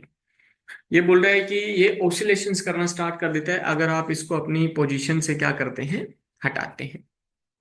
व्हाट डज दैट मीन्स, समझते हैं थोड़ा सा। तो वो बोल रहा है थोड़ा सा डिस्प्लेस करना है, तो कैसे किधर डिस्प्लेस करें वो देखते हैं। तो एक बार तो अलोंग डिस्प्लेस करके देखते हैं और एक बार परपेंडिकुलर देखते हैं, जिससे भी बात बनेगी। ऑसिलेशंस कब स्टार्ट करेगा बेटा, जब जिस डायरेक्शन में आप डिस्प्लेस कर रहे हो फोर्स, नेट फोर्स उसके अपोजिट डायरेक्शन में आना चाहिए। तो वो क्या करेगा, ऑसिलेशंस करता है। जैसे स्प्रिंग ब्लॉक सिस्टम होता है, मैं ब्लॉक को खींचूंगा अगर, ठीक है, तो स्प्रिंग उसको वापस खींचेगा, तभी वो क्या करेगा, इस तरह से ऑसिलेशन स्टार्ट करेगा। ठीक है, तो जिस डायरेक्शन में डिस्प्लेस किया उसके अपोजिट डायरेक्शन में फोर्स लगना चाहिए उस पर। तो जैसे मान लीजिए प्लस क्यू है, तो मैंने क्या किया बेटे जी, प्लस क्यू को यहां ले आया मैं। मान लेते हैं मैंने इसको डिस्प्लेस कर दिया by A distance of x. ठीक है, तो प्लस क्यू अब मिड पॉइंट पे होने की बजाय प्लस क्यू जो है वो है यहाँ इस पॉइंट पे, जो मिड पॉइंट से एक्स डिस्टेंस पे है, दैट कैन बी सेड। तो अगर मैं कहूं कि ये फर्स्ट चार्ज है और ये सेकंड चार्ज है, तो फर्स्ट चार्ज की वजह से जो फोर्स आएगा बेटा जी वो रिपल्सिव फोर्स होगा, डेफिनेट सी बात है।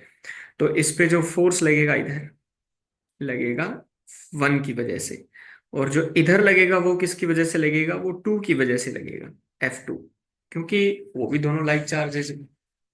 तो एज यू कैन सी, जब मैं उसको प्लस एक्स डायरेक्शन में डिस्प्लेस कर रहा हूं तो नेट फोर्स अगर देखते हैं तो अगर मैं आपसे पूछूं F1 की वैल्यू बताइए कितनी है, तो force F1 is equals to K Q1 into Q2 divide by are square, distance between them. ए तो बेटा जी ये मिड पॉइंट तक की डिस्टेंस थी और ये डिस्टेंस है x, तो टोटल डिस्टेंस कितनी हो गई, a प्लस एक्स। तो ये हो गया बच्चा a प्लस एक्स का होल स्क्वायर। ठीक है, अब अगर मैं पूछूं फोर्स F2 बताइए कितना है, तो force F2 is equals to, will write F2 लिखते हैं आइए। तो यह आ जाएगा बच्चा k Q1 Q2 divided by F2, यानी कि दूसरे वाले से डिस्टेंस, तो पूरी a थी उसमें से x कम हो गई। ठीक है, तो अल्टीमेटली अगर मैं आपसे कहूं तो ये वाली डिस्टेंस जो है ये a प्लस एक्स है, और ये वाली जो डिस्टेंस है इन दोनों के बीच की ये कितनी है, a माइनस एक्स है। तो ये हो गया a माइनस एक्स का whole square. As you can see a minus x की वैल्यू कम है, तो इसका डिनोमिनेटर छोटा है, तो इसीलिए F2 ज्यादा आएगा, यानी कि F2 बड़ा है, इसीलिए मैंने F2 को बड़ा बनाया था। ठीक है, ये एरो बड़ा बनाया इसका यही मतलब है, F1 का एरो छोटा है ऐसे। तो F2 की वैल्यू ज्यादा है, F1 की वैल्यू कम है, तो क्या होगा कि ये जो Q, जब मैंने इसको प्लस एक्स में डिस्प्लेस किया तो इस पे नेट फोर्स लग रहा है माइनस एक्स की ओर, तो वापिस इसको क्या करेगा, उधर धकेलने की कोशिश करेगा 2। तो वो क्या करेगा बेटे जी, इधर आएगा इस वाले पॉइंट पे वापस, पर यहाँ रुकेगा नहीं शायद, क्योंकि स्पीड गेन कर लेगा तो वो आगे चला जाएगा, फिर इधर आ गया, मान लो एक्स डिस्टेंस, एक्स इधर आ गया।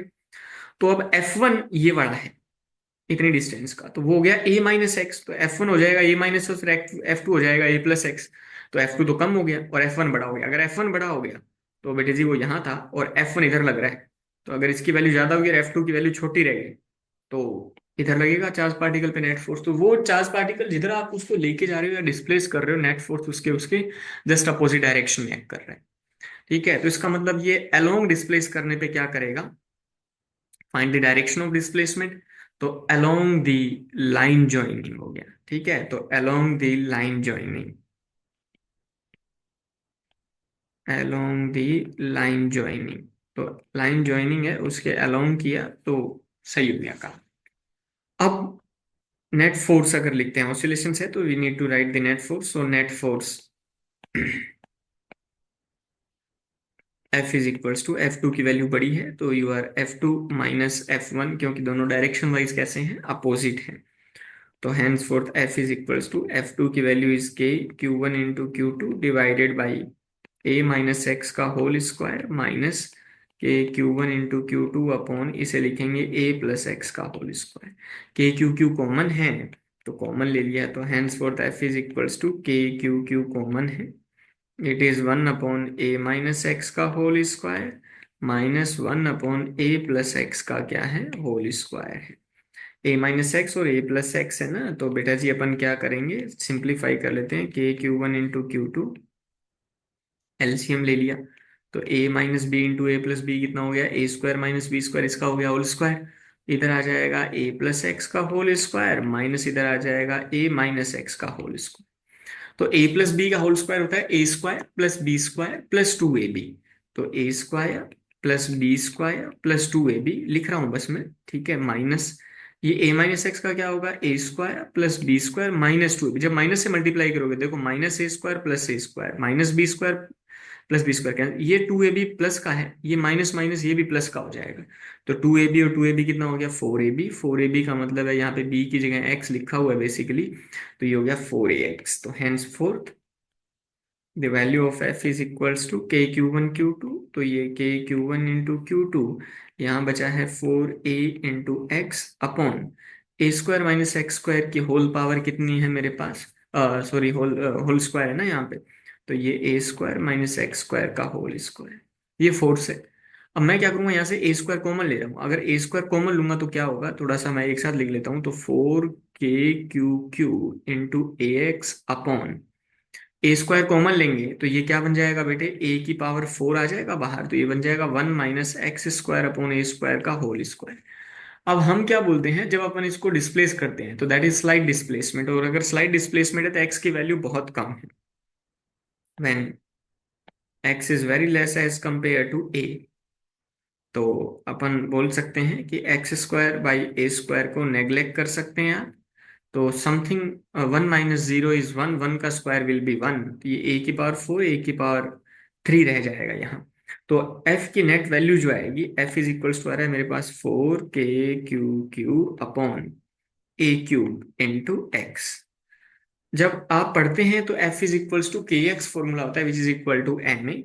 ठीक है, फोर्स ma के इक्वल होता है, तो ये m यानी कि मास है, जो स्मॉल q चार्ज पार्टिकल है उसका मास मैं लिख देता हूँ ब्रैकेट में कि मास m है इसका बेटे जी। ठीक है, तो f is equals to formula बन जाएगा यहाँ पे, सॉरी f नहीं, एक्सेलरेशन a का फॉर्मूला, अच्छा a में कंफ्यूज हो जाएंगे, सो सॉरी। ठीक है, आई एम सो सॉरी कि a में कंफ्यूज हो जाएंगे आप, that is equals to m into capital A लिख देता हूँ, तो ये कैपिटल ए की वैल्यू आ जाएगी 4KQQ upon ma³ into x. Acceleration का फॉर्मूला होता है बेटा जी ω²x ऑसिलेशंस के लिए।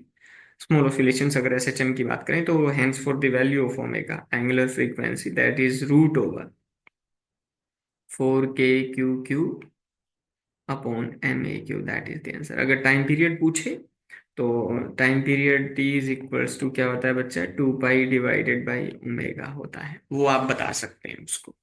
ठीक है, तो this is what is the about the, कि जब वो ऑसिलेशंस कर रहा हो। ऐसा ही क्वेश्चन और बन सकता है, अगर ये नेगेटिव चार्ज हो तो क्या होगा, थोड़ा सा बदलाव करके देखते हैं। यहाँ माइनस है, लेट अस सपोज यहाँ भी माइनस है, या एक काम करते हैं, ये +q जिसको लिखा है ना उसको -q लिख देते हैं।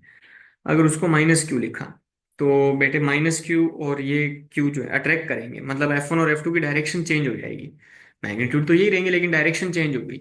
अब F1 F2 वाली डायरेक्शन में एक्ट कर रहा है और F2 F1 वाली डायरेक्शन में एक्ट कर रहा है, तो अब ये प्रॉब्लम है कि F2 की वैल्यू अभी भी क्या है, ज्यादा। तो वो क्या करेगा, ये जो इधर वाला है ये क्या करेगा, इसको खींच लेगा अपनी ओर कि तू मेरे ज्यादा पास में आ गया, आ जा अब।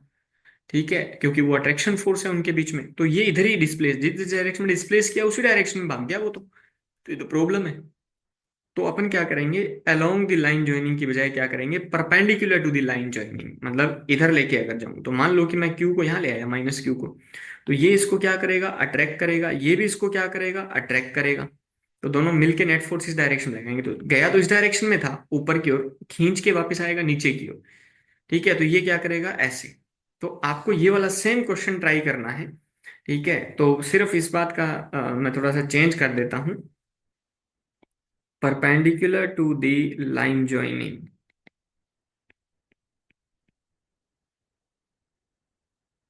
a charge minus Q basically. ठीक है जी, तो माइनस क्यू को डिस्प्लेस करना है आपको perpendicular to the line joining के। तो क्या करेंगे, मैं एक रफ आपको बना के दे रहा हूँ। ये कैपिटल क्यू है, ये भी कैपिटल क्यू है, perpendicular to the line joining किया था मिड पॉइंट से, तो बेटा जी यहाँ है माइनस क्यू। तो आपको इस तरह से बनाना होगा कि इन दोनों को ज्वाइन करवा दिया, पहले तो ये लाइन बना देते हैं कि तुम ए हो, तुम भी ए हो, और ये डिस्प्लेसमेंट एक्स है। ठीक है, अब आप कर लीजिएगा, इसको वन नाम दे देना, इसको टू नाम दे देना। वन और टू के बीच कैसा फोर्स होगा, अट्रैक्टिव, क्योंकि अपोजिट नेचर है, तो ऐसे, तो ये F1 है। और ये वाला ऐसे बोलेंगे तो ये कौन है, ये F2 है। अगर ये एंगल थीटा हो तो F1 का इधर वाला component will be F1 cos theta, and F2 का इधर वाला component will be also F2 cos theta. F1 का दिस डायरेक्शन में कंपोनेंट आएगा F1 sin theta, as well as F2 का इस डायरेक्शन में कंपोनेंट आएगा F2 sin थीटा। सिंस ये डिस्टेंस सेम है, दोनों चार्जेस सेम है, देखो अगर मैं कहूँ ये डिस्टेंस, तो मान लो ये थोड़ी देर के लिए कि ये डिस्टेंस आर है इन दोनों के बीच, तो ये राइट एंगल ट्राइंगल का हिस्सा है, तो ये ए है और ये एक्स है। अगर आप इस साइड में आए बेटे, तो ये देखिए ये ए है ये एक्स है, तो ये सेम आएगी, यानी कि ये अगर आर है तो ये भी आर है। तो अगर मैं F1 को लिखूं तो K Q one into Q two upon are square, अगर F2 को लिखूं तो भी K Q one into Q two upon are square. तो मैग्नीट्यूड वाइज दोनों सेम आएंगे, और डायरेक्शन वाइज ये इस तरह से है जो मैंने बना रखे हैं। तो बेसिकली मैं ये बताना चाह रहा हूं आपको कि F1 साइन थीटा से F2 साइन थीटा हो जाएगा कैंसिल आउट, और यहाँ पे F1 और F2 इक्वल है, here F1 is equals to F2, that is equals to K Q one into Q two divided by, इन दोनों के बीच की डिस्टेंस को अगर आप आर बोलते हैं तो आर स्क्वायर। ठीक है, बाद में इस आर की वैल्यू लिख लेंगे, that is not a big point.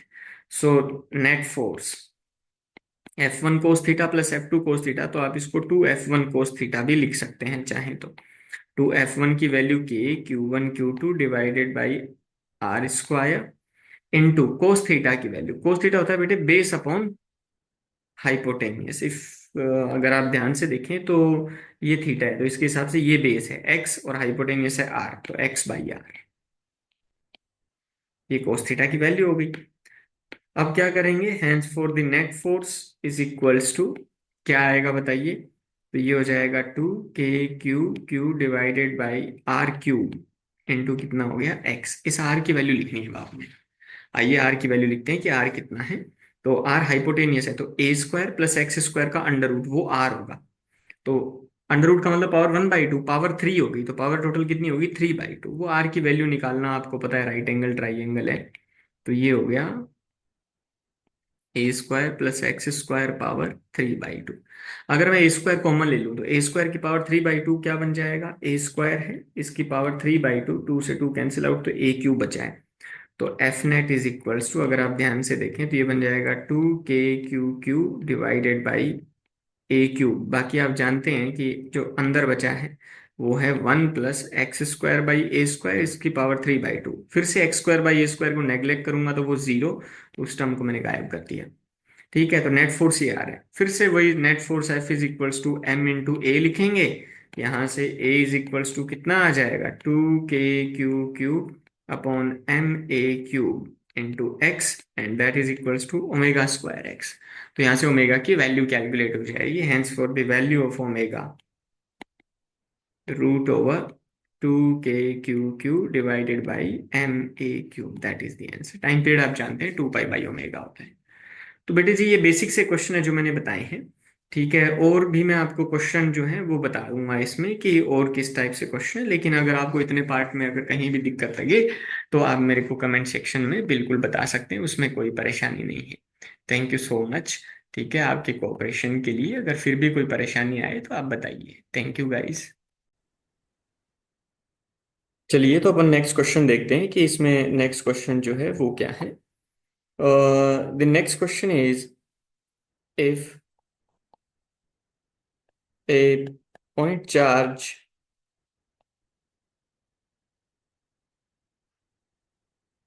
is kept at the line joining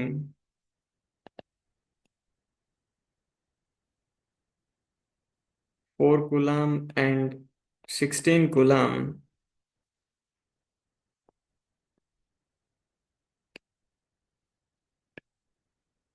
which are kept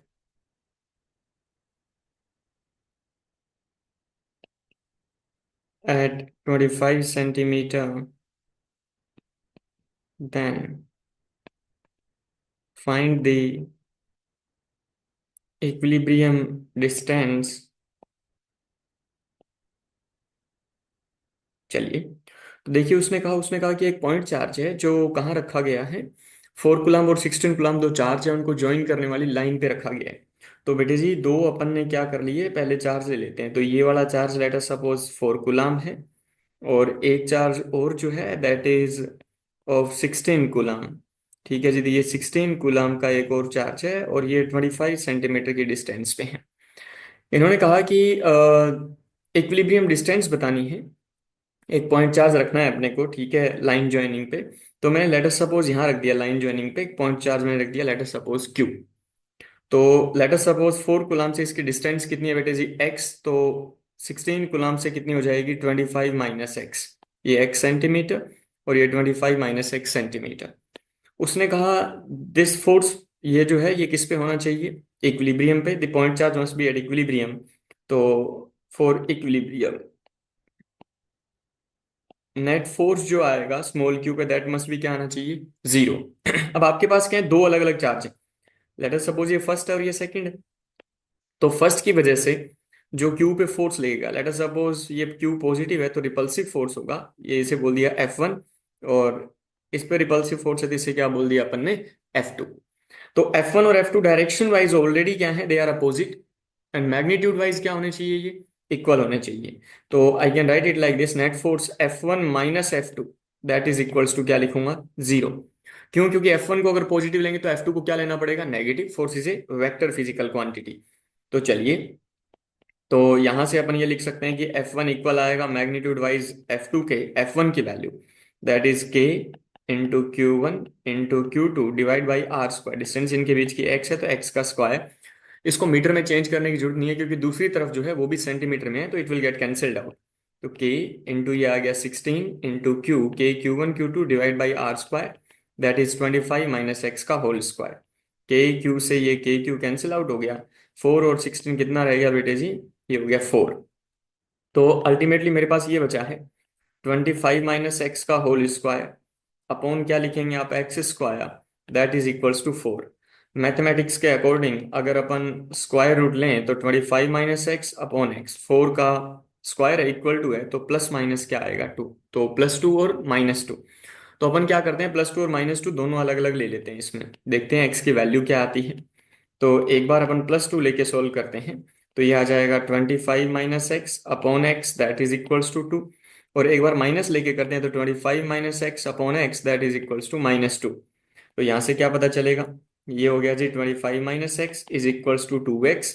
तो यहाँ से x की वैल्यू फाइंड कर लेते हैं, x इधर जाएगा that is 3x is equals to 25। That leads x is equals to कितना आ जाएगा बेटे जी, 25 डिवाइडेड बाई 3 सेंटीमीटर।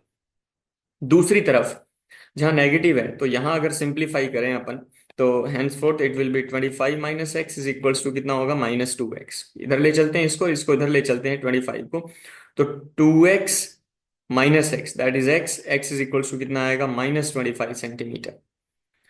तो एक्स की वैल्यू जो 25/3 सेंटीमीटर आ रही है, ठीक है, तो x की वैल्यू 25/3 सेंटीमीटर, जो प्लस यानी कि पहला आंसर आ रहा है वो ये वाला है। तो यहाँ से यहाँ की डिस्टेंस कि ये कितनी पे रखना पड़ेगा, 25/3 सेंटीमीटर पे। लेकिन जो आंसर नेगेटिव आ रहा है, -25 बाई क्या लिखा है अपन ने, सॉरी -25 जिसको अपन ने लिखा है, ये -25 कहाँ आएगा, बाहर इधर कहीं पे।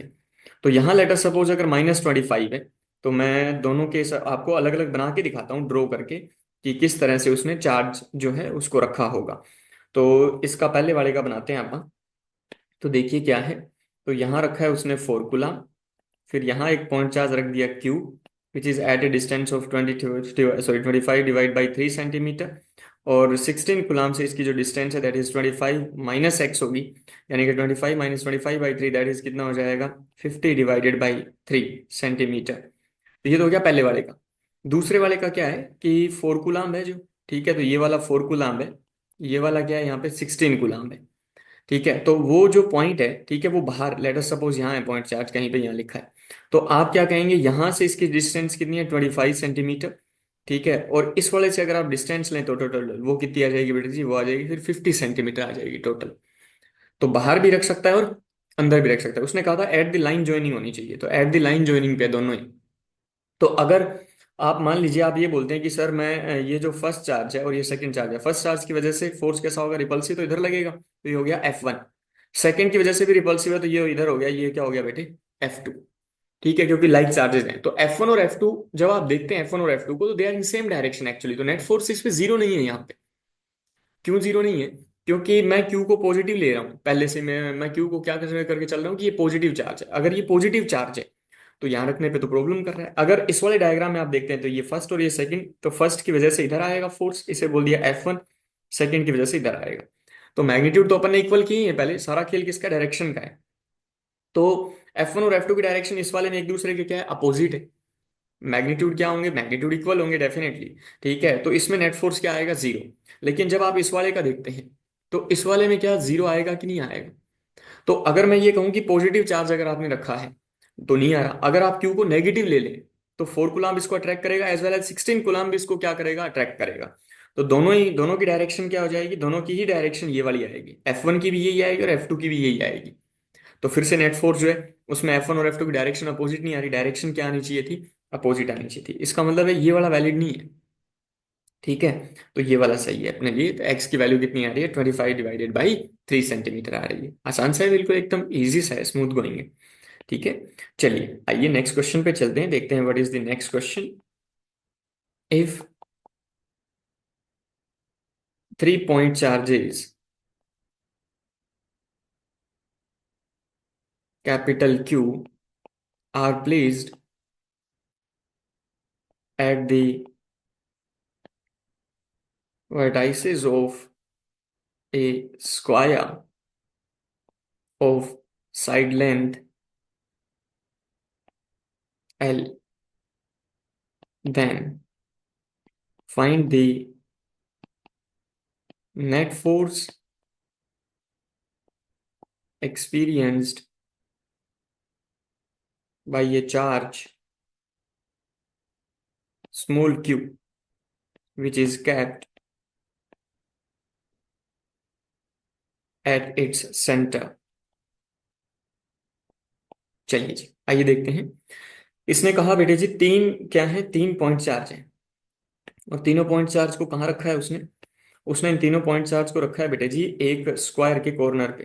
तो पहले अपन एक काम करते हैं, पहले अपन एक स्क्वायर बना लेते हैं, ठीक है। तो अपन ने क्या किया, एक सॉरी, तो अपन एक स्क्वायर ड्रॉ कर लेते हैं पहले, कि भैया पहले ये तो हो कि चार्जेस जो है उनका अरेंजमेंट कैसा है, वो चीज़ अपने को पता चले। तो अपन एक काम करते हैं, तो व्हाट वी डिड इज, हमने क्या किया, पहले एक स्क्वायर बना लिया। तो स्क्वायर के कॉर्नर पे आपको चार्ज रखने हैं। तो let us suppose it is something like this, कुछ इस तरह से है। स्क्वायर के कॉर्नर पे रखने हैं, तो लेट अस सपोज यहाँ कैपिटल क्यू रखा है, यहाँ भी कैपिटल क्यू रखा है, यहाँ भी क्या रखा अपन ने, कैपिटल क्यू। उसने कहा at the centre of the square एक चार्ज रखा है स्मॉल क्यू, इस तरह से। तो यहाँ उसने एक स्मॉल क्यू चार्ज रख दिया। अब ये जानना चाह रहा है कि इस पे नेट फोर्स बताइए कितना है। तो ये साइड लेंथ कितनी दी है बेटे जी उसने, एल, ये भी एल, ये भी एल, तो पूरा डायगोनल कितना होगा, √2L डायरेक्टली, ठीक है, पाइथागोरस थ्योरम से। तो ये अपन बोलेंगे √2L। तो ये डिस्टेंस कितनी बचेगी, L/√2। ये भी कितनी होगी, L/√2। हाफ ऑफ दी कर दी अपन ने, ये भी होगी L/√2। अब आपके पास अल्टीमेटली 3 पॉइंट चार्ज है, 1, 2 एंड 3। इसकी वजह से स्मॉल क्यू पे फोर्स निकालना है। तो जब 1 की वजह से निकालेंगे तो अवे आएगा इधर, तो इसे बोल दिया F1। जब आप 2 की वजह से निकालेंगे तो अवे आएगा इधर, तो ये आ गया F2। 3 की वजह से निकालेंगे तो वो इधर आ जाएगा, तो ये क्या आ गया बेटे, F3। तो F1 और F3 ये दोनों एक दूसरे से क्या हो जाएंगे, कैंसिल आउट, क्योंकि मैग्नीट्यूड वाइज ये क्या होंगे, इक्वल होंगे। क्योंकि मैग्नीट्यूड वाइज तो F1, F2 और F3 तीनों इक्वल है एक दूसरे के। As you can see charges same है, के capital Q small Q divide by distance भी सेम है, L/√2 का स्क्वायर तो L² डिवाइड बाई 2। तो अगर आप लिखें तो F1, F2 और F3 का मैग्नीट्यूड तीनों का इक्वल है, which is 2 KQ divided by कितना हो गया बेटे, L²। तो F1 और F3 के मैग्नीट्यूड्स इक्वल है और डायरेक्शन अपोजिट है, they will get cancel out with each other. तो जब आप नेट फोर्स लिखेंगे इस पे, नेट फोर्स स्मॉल इस पे लिखेंगे स्मॉल क्यू पे, तो एक ही फोर्स बच रहा है जो दूसरे वाले चार्ज की वजह से है, सेकंड वाले की वजह से। ठीक है, तो उसको लिख देते हैं, that is 2 KQ divided by कितना है, L²। आसान सा है, बिल्कुल सीधा सा है। ठीक है, तो थोड़ा सा ध्यान रखेंगे कैसे है। सेम क्वेश्चन अगर अपन रिपीट करते हैं, ठीक है, लेट अस सपोज कि 3 पॉइंट चार्ज की बजाय 5 पॉइंट चार्ज ले लेते हैं, और उनको कहाँ रखा है, एक रेगुलर हेक्सागन जिसकी साइड लेंथ L है उसके वर्टाइसेस पे रखते हैं। तो सेंटर वाले चार्ज पे फिर से नेट फोर्स कैलकुलेट करते हैं। तो सेम क्वेश्चन, ठीक है, with the same data, but repeating it with the regular hexagon जो होता है उसके साथ। तो मैं कॉपी कर लेता हूँ इसको, ताकि हमें लिखने में दोबारा टाइम नहीं जाए हमारा। चलिए बेटे जी देखते हैं। तो वो बोल रहा है, if 5 point charges capital Q are placed at the vertices of a hexagon, keep in mind regular hexagon है, और साइड लेंथ है L, then find the net force experience by a charge small Q which is kept at its centre. तो एक काम करते हैं, एक regular hexagon आप बना लेते हैं। ठीक है जी, तो आइए रेगुलर हेक्सागन बनाते हैं पहले। तो अपन ने क्या किया, एक रेगुलर हेक्सागन बनाया। तो ये हो गया रेगुलर हेक्सागन। इसके 5 वर्टाइसेस पे रखे हैं, 1, 2, 3, 4, एंड ये हो गया फिफ्थ वाला, 5, राइट। तो ये जानना चाह रहा है सेंटर पे जो रखा है, तो अपन क्या करते हैं, इसके डायगोनल्स जो है उनको, मेन डायगोनल्स को, उनको बना लिया अपन ने, ताकि मुझे ये पता चल जाए कि इसका सेंटर कहाँ है, इस तरह से। तो यहाँ एक चार्ज रखा है बेटे जी, स्मॉल क्यू। थोड़ा नंबरिंग कर देते हैं तो आसान हो जाएगा आपके लिए, आप भूलेंगे नहीं किसी भी फोर्स को। तो 1, 2, 3, 4, 5 इस तरह से। तो अगर मैं कहूँ F1 तो कहाँ लगेगा, अवे। अगर मैं कहूँ F4 तो कहाँ लगेगा, इधर। अगर मैं कहूँ कि F2 बताइए, तो मैं थोड़ा सा लिख देता हूँ कि ये F1 है, ये F4 है, F2 इधर आएगा, F5 इधर आएगा, ठीक है, और ये जो F3 है ये इधर आएगा। As you can C F1, F2, F3, F5 तक जो भी है, ये फोर्सेज जो अपने लिखे हैं, ये मैग्नीट्यूड वाइज क्या आएंगे, इक्वल। तो F1 is equals to F2 is equals to F3 is equals to F4 is equals to F5, that is equals to K Q1 into Q2 divide by R²। ये जो main diagonal होता है बेटे जी, अगर ये side length L है तो इस पूरे की लेंथ होती है 2L, तो हाफ ऑफ द लेंथ कितनी हो जाएगी, L। तो KQ डिवाइड बाई कितना हो गया, L²। अब आप देखिए ध्यान से यहाँ पे, तो F2 कैंसिल आउट हो जाएगा F5 से, F1 F4 से, तो सिर्फ क्या बचा है, F3। तो while will write the net force, तो नेट फोर्स में मेरे पास सिर्फ क्या बचा है, F3 बचा है। तो F3 इज इक्वल्स टू क्या लिख दूंगा मैं, KQ1 Q2 डिवाइडेड बाई क्या है, L²। अब इसको करने का एक और भी तरीका है, कैसे। अगर मान लीजिए मैं यहाँ पे एक प्लस क्यू रख दूं और एक माइनस क्यू रख दूं, कहाँ पे, मैं आपको बताता हूँ, ये वाले पे। क्योंकि यहाँ नेट चार्ज 0 है, तो प्लस क्यू और माइनस क्यू दोनों रखने से नेट कितना हो गया, 0, ये 6th पे। एक रेगुलर ज्योमेट्री अगर हो और उसके वर्टाइसेस पे इक्वल चार्ज रखे हो, तो सेंटर पे नेट फोर्स किसी भी चार्ज पे क्या आएगा, 0 आएगा। तो ये सारे प्लस क्यू जितने भी हैं उनकी वजह से तो नेट फोर्स कितना हो गया, 0। तो बचा क्या, मेरे पास सिर्फ माइनस क्यू बचा है यहाँ पे। तो अब मेरे पास क्वेश्चन सिर्फ इतना बचा है कि एक माइनस क्यू चार्ज है और एक ये क्यू चार्ज है। मेरे को इस क्यू पे फोर्स निकाला है, तो नेगेटिव माइनस क्यू इसको क्या करेगा, अट्रैक्ट करेगा इस डायरेक्शन में, और ये डिस्टेंस कितनी है, L।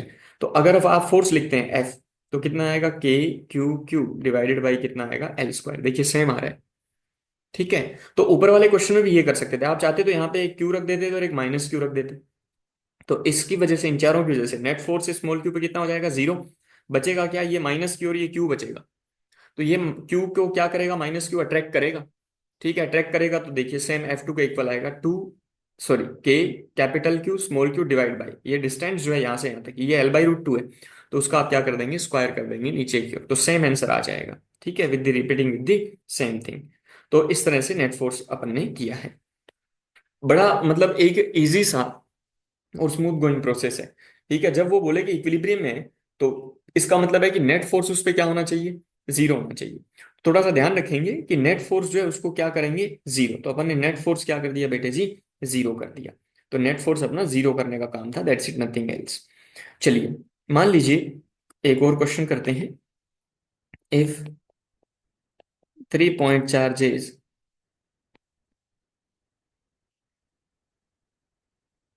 Are kept at the vertices of an equilateral triangle as shown in the diagram, then find the net force at any charge। तीनों में से किसी भी चार्ज पे अपने को नेट फोर्स निकालना है। तो उसने डायग्राम अपने को दे रखा है। ठीक है, तो डायग्राम में क्या दिया है वो देख लेते हैं। तो यहाँ एक चार्ज Q, Q और Q रखा है और ये A है। अब ये बोल रहा है कि नेट फोर्स बताइए किसी भी चार्ज पे निकाल के दिखाओ। अब तो किसी भी चार्ज पे अगर नेट फोर्स निकालना है तो कैसे निकालेंगे। तो जैसे मान लीजिए मैं ये कहूँ ये 1 है, ये 2 है, ये 3, आपकी मर्जी है 1 पे निकालना है, 2 पे निकालना है या 3 पे निकालना है। तो अपन एक काम करते हैं, 1 और 2। तो 1 पे अगर नेट फोर्स निकालना चाहो तो 2 जो है वो 1 को क्या करेगा, रिपेल करेगा। तो इस डायरेक्शन में ये फोर्स आ गया दूसरे की वजह से। 3 भी 1 को क्या करेगा, वो भी रिपेल करेगा। तो ये आ गया F3 मेरे पास। दो ही फोर्स है। ये एंगल इक्विलेटरल ट्राइंगल है तो कितना होगा, 60 डिग्री। तो ये भी कितना होगा बेटे जी, 60 degree. As you can see F2 and F3 का मैग्नीट्यूड सेम आएगा। ठीक है, आप चाहें तो लिख के देख सकते हैं। थोड़ा सा प्रैक्टिस करेंगे तो आपको भी आइडिया हो जाएगा। के Q1 × Q2 divide by are square, side length है तो A स्क्वायर होगी। तो F2 और F3 दो फोर्स हैं। तो मेरे को अगर नेट फोर्स निकालना है तो मैं क्या करूंगा, नेट फोर्स के लिए F2 और F3 का वेक्टर सम करूंगा। ठीक है, क्योंकि इस बार जो एंगल है वो कुछ और है इनके बीच में, और इसका मैग्नीट्यूड निकाल लेता हूं। तो net force F net is equals to, अगर दोनों वेक्टर के मैग्नीट्यूड क्या हो, इक्वल हो, तो उस केस में जो फॉर्मूला होता है वो होता है, अगर R vector is equals to A vector plus B vector है, और अगर अपन ये कहें कि ए वेक्टर और बी वेक्टर का मैग्नीट्यूड सेम हो, तो रिजल्टेंट वेक्टर जो आता है वो आता है 2a cos θ/2, which is 2 × F2 या F3 कुछ भी लिखो। cos थीटा इनके बीच 60 डिग्री है, 60/2 कितना हो गया, 30 degree. Let us complete it. F2 की वैल्यू के Q1 Q2 वाला जो फॉर्मूला था वो लगा के निकाल ली। cos 30 डिग्री की वैल्यू √3/2।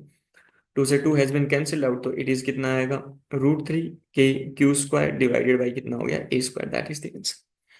तो ये मैं आपको वो चीज बता रहा हूँ कि जो नेट फोर्स है बेटा जी, जब आप किसी भी चार्ज पार्टिकल पे नेट फोर्स निकाल रहे हैं तो आपको फोर्सेस का वेक्टर सम करना है।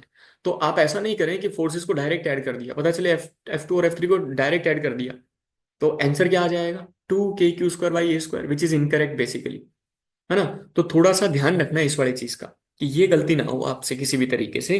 तो इस चीज का ध्यान रखिएगा, नहीं तो फिर क्वेश्चन जो है उसके गलत होने की पूरी पॉसिबिलिटी होती है, और गलत होगा ही। ठीक है, कभी कभी होता है कि 0 डिग्री एंगल है, सेम डायरेक्शन में तो डायरेक्ट ऐड कर सकते हो, अपोजिट में हो तो डायरेक्ट सब्ट्रैक्ट कर सकते हो, लेकिन किसी एंगल पे हो तो फिर आपको वेक्टर सम परफॉर्म करना पड़ेगा। और वेक्टर सम का फॉर्मूला आप जानते हैं बहुत अच्छे से कि वेक्टर सम का फॉर्मूला क्या होगा। ठीक है जी। तो आइए आगे चलते हैं, देखते हैं और इस पे क्या क्वेश्चन जो है वो बन सकता है। If the given system of charge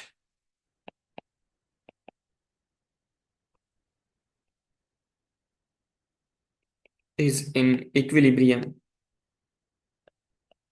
then find the value of Q, small Q।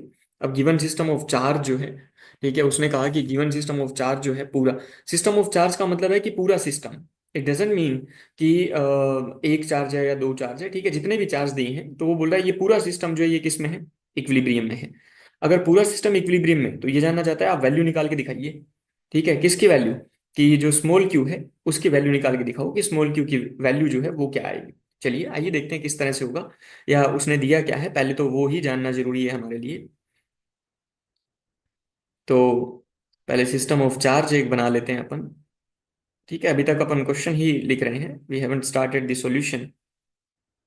तो इस तरह से है, लेट अस सपोज ये कैपिटल क्यू है, ये भी कैपिटल क्यू है, ये भी कैपिटल क्यू है, ये भी कैपिटल क्यू है, और ये साइड लेंथ ए है, और इसके सेंटर पे एक चार्ज रखा है इसने स्मॉल क्यू। अब इसको स्मॉल क्यू की वैल्यू जाननी है कि कितनी है।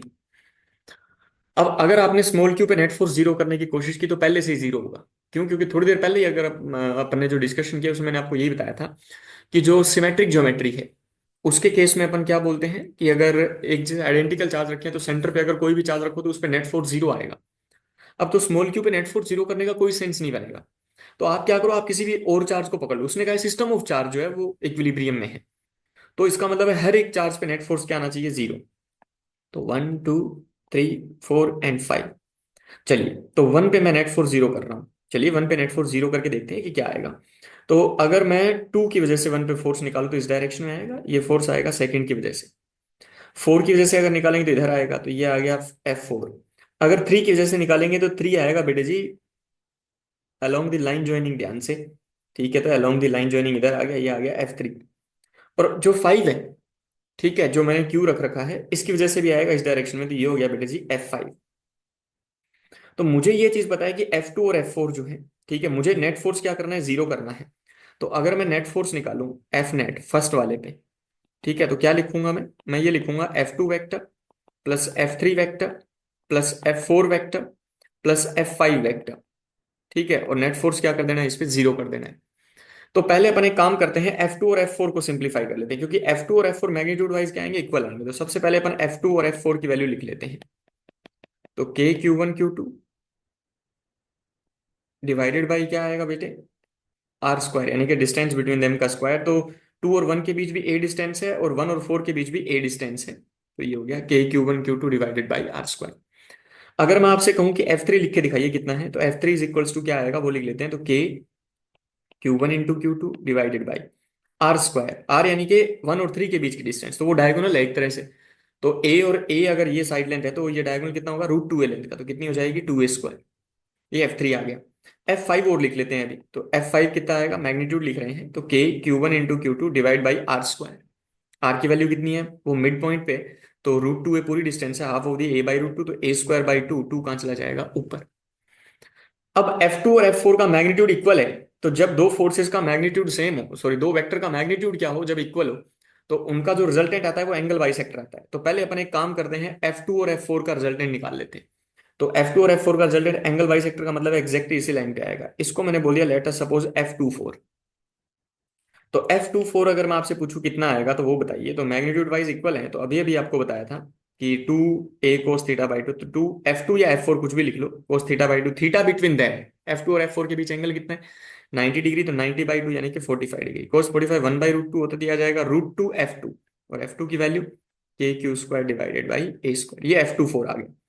अब मैं क्या कहूंगा, मेरे पास तीन फोर्सेज हैं, F24 F3 और F5, जो कैपिटल क्यू पे एक्ट कर रहे हैं। तो hence for the net force, और they all are in same direction, तो आई कैन ऐड डायरेक्टली। तो F3 plus F5 plus F24 that is equals to क्या कर दिया, जीरो। चलिए वैल्यू लिखते हैं, F3 की value is KQ² divided by 2a² plus, अगर मैं कहूं F5 की वैल्यू बताइए, तो F5 यानी कि जो मिड पॉइंट वाला था that is 2K Q into Q divided by a², और F24 जो अपने निकाला that is √2KQ² divided by a² that is equals to zero. K/a² जो है एज यू कैन सी हर जगह है, तो कॉमन आ गया, तो K/a²। और क्या कॉमन आ सकता है, कैपिटल क्यू, तो यहाँ से कैपिटल क्यू निकाल लिया, यहाँ से भी कैपिटल क्यू और यहाँ से भी कैपिटल क्यू निकाल दिया। तो बचा क्या है, बचा है मेरे पास Q/2 plus 2Q plus √2Q that is equals to zero. मेरे को स्मॉल क्यू की वैल्यू निकालनी है, दूसरी तरफ ले चलते हैं।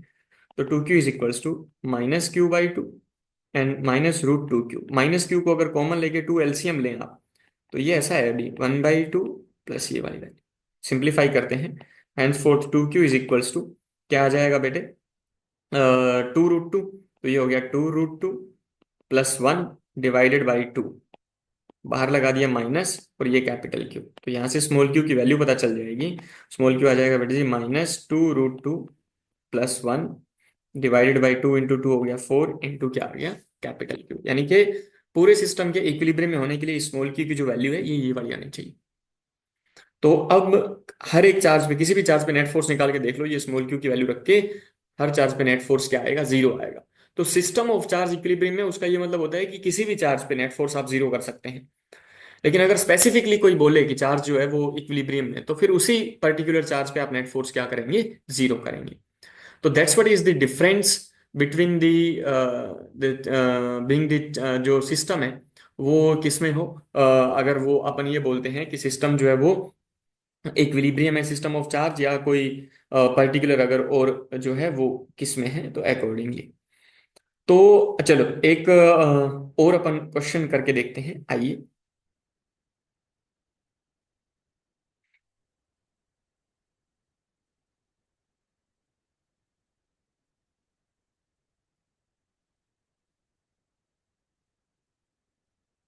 If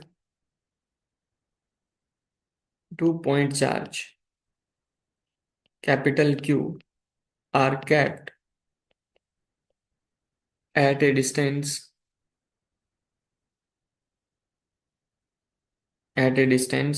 50 centimeter, and the force of repulsion between them is F, capital F। ठीक है जी। Now the charge is given to the conducting sphere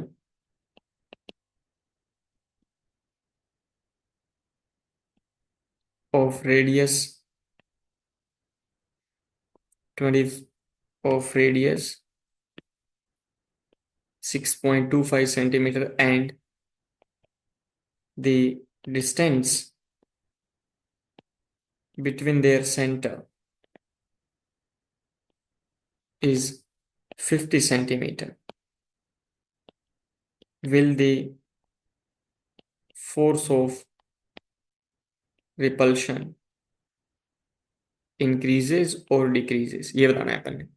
तो अब इसको कैसे अप्रोच करेंगे, उसने कहा कि 2 पॉइंट चार्ज हैं, क्यू हैं, उनको 50 सेंटीमीटर पे रखा है, तो बेटे जी ये भी क्यू है और ये भी क्यू है, और ये 50 सेंटीमीटर पे रखे हैं, तो फोर्स एफ है, तो F is equals to K Q1 Q2 divide by are square, तो ये हो गया 50 का स्क्वायर। सेंटीमीटर में रखा है मैंने, मैं ये मान के चल रहा हूँ कि मैं सब कुछ सीजीएस में रिप्लेस कर दूंगा, ठीक है। अब उसने कहा कि यही चार्ज जो है वो क्या किया गया, दो स्फीयर को दिया गया, और उनके सेंटर के बीच की जो डिस्टेंस है दैट इज 50 सेंटीमीटर।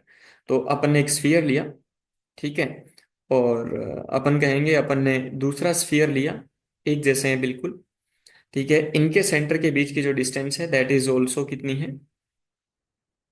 50 सेंटीमीटर। तो ये इनके सेंटर के बीच की डिस्टेंस है, ये फिर से 50 सेंटीमीटर है।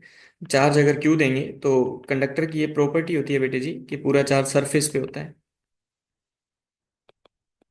तो पूरा चार्ज कहाँ है, सरफेस पे है। तो अब ये जानना चाहता है कि फोर्स ऑफ रिपल्शन बताइए, कि फोर्स ऑफ रिपल्शन जो है वो इंक्रीज होगा या डिक्रीज होगा, कैसे होगा। तो सिंस ये पॉजिटिव पॉजिटिव चार्ज है, इक्वली डिस्ट्रीब्यूटेड है, तो ये पॉजिटिव पॉजिटिव क्या करेंगे, रिपेल करेंगे। अगर ये रिपेल करते हैं एक दूसरे को, तो चार्जेस के बीच की जो डिस्टेंस है वो क्या हो जाएगी, इंक्रीज हो जाएगी, राइट। कैसे, कि ये इधर चला गया, ठीक है, इस तरह से, और ऐसा ही होगा इस वाले स्फीयर में, दूसरे वाले में, क्योंकि पॉजिटिव है, सिमिलर चार्ज है, तो एक दूसरे को रिपेल करेंगे, कुछ इस तरह की पिक्चर। तो अब इन चार्ज का जो सेंटर होगा वो कहाँ होगा, वो देखना है अपन ने। तो चार्ज का जो सेंटर होगा वो आएगा इधर कहीं पे, इसका आएगा इधर कहीं पे। तो आप क्या कहेंगे, इन दोनों के बीच की जो इफेक्टिव डिस्टेंस है, अब वो डी है, ये डी जो है ये 50 सेंटीमीटर से क्या हो जाएगी, ज्यादा हो जाएगी। अब अगर नया फोर्स लिखें एफ डैश, तो वो लिखेंगे आप के Q1 Q2 divided by are square, यानी कि डी का स्क्वायर। अब पहले डिस्टेंस 50 थी, अब डिस्टेंस बढ़ गई। अगर डिस्टेंस बढ़ेगी तो फोर्स क्या हो जाएगा, डिक्रीज हो जाएगा। तो फोर्स ऑफ रिपल्शन जो है वो इनके बीच क्या आएगा, कम आएगा, डिक्रीज हो जाएगा। ठीक है, तो force of repulsion will decrease, that's what we can say, कि भैया जी फोर्स ऑफ रिपल्शन जो है वो कम हो जाएगा, डिक्रीज हो जाएगा, क्योंकि इफेक्टिव डिस्टेंस जो है वो क्या हो गई है, वो डिक्रीज हो गई है इनके बीच की। That's what it means. ठीक है, आसान सा है, बिल्कुल सिंपल सा एकदम। कोई ऐसे नहीं है कि बहुत खतरनाक चीज है इसमें, या फिर कि कुछ ऐसा हो कि सर जो हमें समझ ना आए। बिल्कुल भी ऐसा नहीं है। आपको जब क्वेश्चन दिया जाए तो आप उस क्वेश्चन को बड़े आराम से देखिए पहले, कि क्वेश्चन में मेरे से करवाना क्या चाह रहा है। अगर आपको लगे कि आपको समझ में आ रहा है तो आप है ना डायग्राम वगैरह ड्रॉ कर लो उसका, और फिर देखो कि वो क्या करवाने की कोशिश कर रहा है। तो आपको क्या पता चल जाएगा भी आपको उसको अप्रोच कैसे करना है उस वाले क्वेश्चन। ठीक है, तो वो बहुत जरूरी होता है कि क्वेश्चन को अप्रोच कैसे करें आप एटलीस्ट। अगर मैं आपसे पूछूं कि फोर्स और डिस्टेंस के बीच आप एक कर्व बना के दिखाइए कि कैसा कर्व बनेगा, तो निकाल सकते हैं, क्या ही प्रॉब्लम है। ठीक है, क्योंकि डिस्टेंस के स्क्वायर की क्या है, इनवर्स रिलेशन में है। चलिए अब मैं आपको एक और क्वेश्चन करवाता हूं। देखिए क्या क्वेश्चन है। A rod of length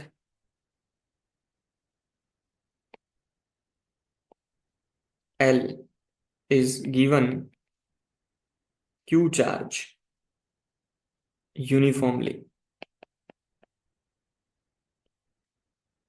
A point charge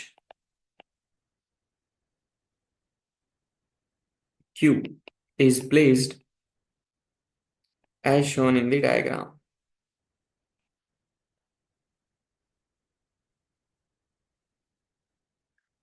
Find the force experienced by Q, small q. तो पहले जो है डायग्राम जो है वो दे, जो उसने बोला कि डायग्राम दिया है, तो पहले वो डायग्राम मैं आपको देता हूँ। तो ये उसने एक रोड बनाई। ठीक है, और इस रोड के लिए वो ये बोल रहे हैं कि इस रोड की लेंथ L है, यहाँ एक Q चार्ज रखा है। ठीक है, Q चार्ज की जो डिस्टेंस है यहाँ से, वो ये भी बेटे जी L है इस वाले एंड से। तो ये जानना चाहता है इस, ये पूरी रोड पे चार्ज कैपिटल Q है अगर, तो ये जानना चाहता है कि आप ये बताइए स्मॉल क्यू कितना फोर्स एक्सपीरियंस करेगा। तो स्मॉल क्यू उतना ही फोर्स एक्सपीरियंस करेगा जितना ये रोड एक्सपीरियंस करेगी बेसिकली स्मॉल क्यू की वजह से। तो instead of calculating the force, मतलब स्मॉल क्यू पे हम करें कैसे, द प्रॉब्लम इज कि पहले दो पॉइंट चार्ज थे तो उनके बीच सर्टेन डिस्टेंस थी। अब यहाँ पंगा क्या है, यहाँ हर एक पॉइंट पे क्या है, चार्ज है। तो और उसकी डिस्टेंस क्या होती जा रही है, चेंज होती जा रही है। तो ये तो अपने आप में एक प्रॉब्लम है। तो अपन क्या करें इस चीज को लेके, तो we can do one thing. मैं यहाँ पे एक एज्यूम कर लेता हूँ कि यहाँ पे एक मैंने छोटा सा चार्ज मान लिया, लेट अस सपोज ये छोटा सा चार्ज है डी क्यू, और इस छोटे से चार्ज की लेंथ को मैंने बोल दिया डी एक्स। ठीक है, मान लेते हैं यहाँ से इस डी क्यू और स्मॉल क्यू के बीच की जो डिस्टेंस है बेटे जी वो एक्स है। इस छोटे से पार्ट की लेंथ को क्या एज्यूम कर लिया, डी एक्स। तो क्या मैं इस डी क्यू पे इस क्यू की वजह से फोर्स निकाल सकता हूँ, यस, क्योंकि डी क्यू एलिमेंटल लेंथ का है, बहुत छोटा है। ठीक है, तो इनके बीच की डिस्टेंस कितनी होगी, एक्स। तो force experienced by D Q. अब डी क्यू कितना फोर्स एक्सपीरियंस करेगा वो देख लेते हैं। तो D F elemental force is equals to K Q1 into Q2 divide by R, R यानी कि एक्स, तो ये हो गया एक्स का स्क्वायर। अब सारी कहानी आगे फंस गई कि डी क्यू मतलब कैलकुलेट कैसे करें, ऐसे कितने डी क्यू होंगे यहाँ पे, ऐसे इनफाइनाइट डी क्यू होंगे, छोटे छोटे डी क्यू होंगे यहाँ पे बहुत सारे। लेकिन हर एक डी क्यू की डिस्टेंस क्या आएगी, यहाँ से अलग अलग आएगी। राइट, तो अपन क्या करते हैं, अपन यहां से लेकर के यहां तक जितने भी डी क्यू हैं उन सब की वजह से जो फोर्स लग रहा है उन सब का समेशन कर देते हैं। तो यहां से लेकर के यहां तक की बात कर रहा हूं। तो टोटल फोर्स के लिए will integrate integral D F that is equals to integral K, और क्यू कांस्टेंट है, इसे लिख दिया डी क्यू डिवाइडेड बाई क्या हो गया एक्स स्क्वायर। एक्स कांस्टेंट नहीं है क्योंकि एक्स डिस्टेंस है स्मॉल क्यू से डी क्यू की, तो वो वेरी करेगी बार बार, क्योंकि जैसे जैसे डी क्यू की डिस्टेंस चेंज, जो सॉरी जैसे जैसे डी क्यू बदलते जाओगे वैसे वैसे डिस्टेंस भी चेंज होगा। अब ये डी क्यू कैसे लिखें, जैसे आप लीनियर मास डेंसिटी पढ़ते हो 11th क्लास में सेंटर ऑफ मास में, कि मास अपॉन लेंथ, मास पर यूनिट लेंथ, तो वैसे ही होती है लीनियर चार्ज डेंसिटी बेटे जी। दैट इज हो जाएगा D Q divide by x, यानी कि जितना चार्ज उतनी ही लेंथ। तो पूरा चार्ज क्यू और पूरी लेंथ कितनी है एल, तो यहाँ से डी क्यू की वैल्यू क्या आ जाएगी Q by L into D X. तो ये डी क्यू की वैल्यू रिप्लेस कर देते हैं। Net force is equals to K और क्यू कांस्टेंट थे, इंटीग्रल ये आ जाएगा Q by L into D X divided by X square, X की मिनिमम वैल्यू। तो यहाँ से स्टार्ट करूंगा एलिमेंट लेने और यहाँ तक लेता रहूंगा, तो एक्स की मिनिमम वैल्यू एल और मैक्सिमम यहाँ तक, तो एल से लेके कहाँ तक आएगी 2L तक, तो ये एल की लिमिट लग गई एल से लेके 2L तक। Q Q by L constant है, तो F is equals to K Q Q divided by L. 1/x² का इंटीग्रेशन विल बी -1/x, ठीक है, एल से 2L। अगर माइनस को हटाऊं तो अपर से लोअर से अपर हो जाएगा, तो F is equals to, I can write it like this, upper limit 1/L minus lower limit 1/2L। तो 1/L माइनस 1/2L विल भी कितना होगा 1/2L। तो एफ इज इक्वल्स टू कितना आ जाएगा के Q Q divide by L into कितना हो गया 1/2L। That is equals to ये आ गया के क्यू क्यू डिवाइडेड बाई कितना हो गया 2L। ठीक है जी, कुछ आई बात समझ में? तो इस तरह से कर सकते हैं। तो ये नेट फोर्स आया, तो ये तब है फोर्स जब डिस्टेंस कंटिन्यूअसली क्या हो रही है, वेरी कर रही हो, तो उस केस में आप इस तरह से फोर्स कैलकुलेट कर सकते हैं। तो that is the calculation of the force somehow. तो ये वाले पार्ट में अगर आपको कोई दिक्कत आती है फोर्स वाले पार्ट में, तो आप मेरे को कमेंट सेक्शन में बता सकते हैं। अगर आपको लगे कि नहीं मुझे समझ नहीं आई है कोई भी चीज़, या कहीं भी कंफ्यूजन लगे, तो आप बता दीजिएगा बेटा। Thank you so much, thank you for watching the video, thank you so much guys. ठीक है, पढ़ते रहिए, मेहनत करते रहिए और आगे बढ़ते रहिए।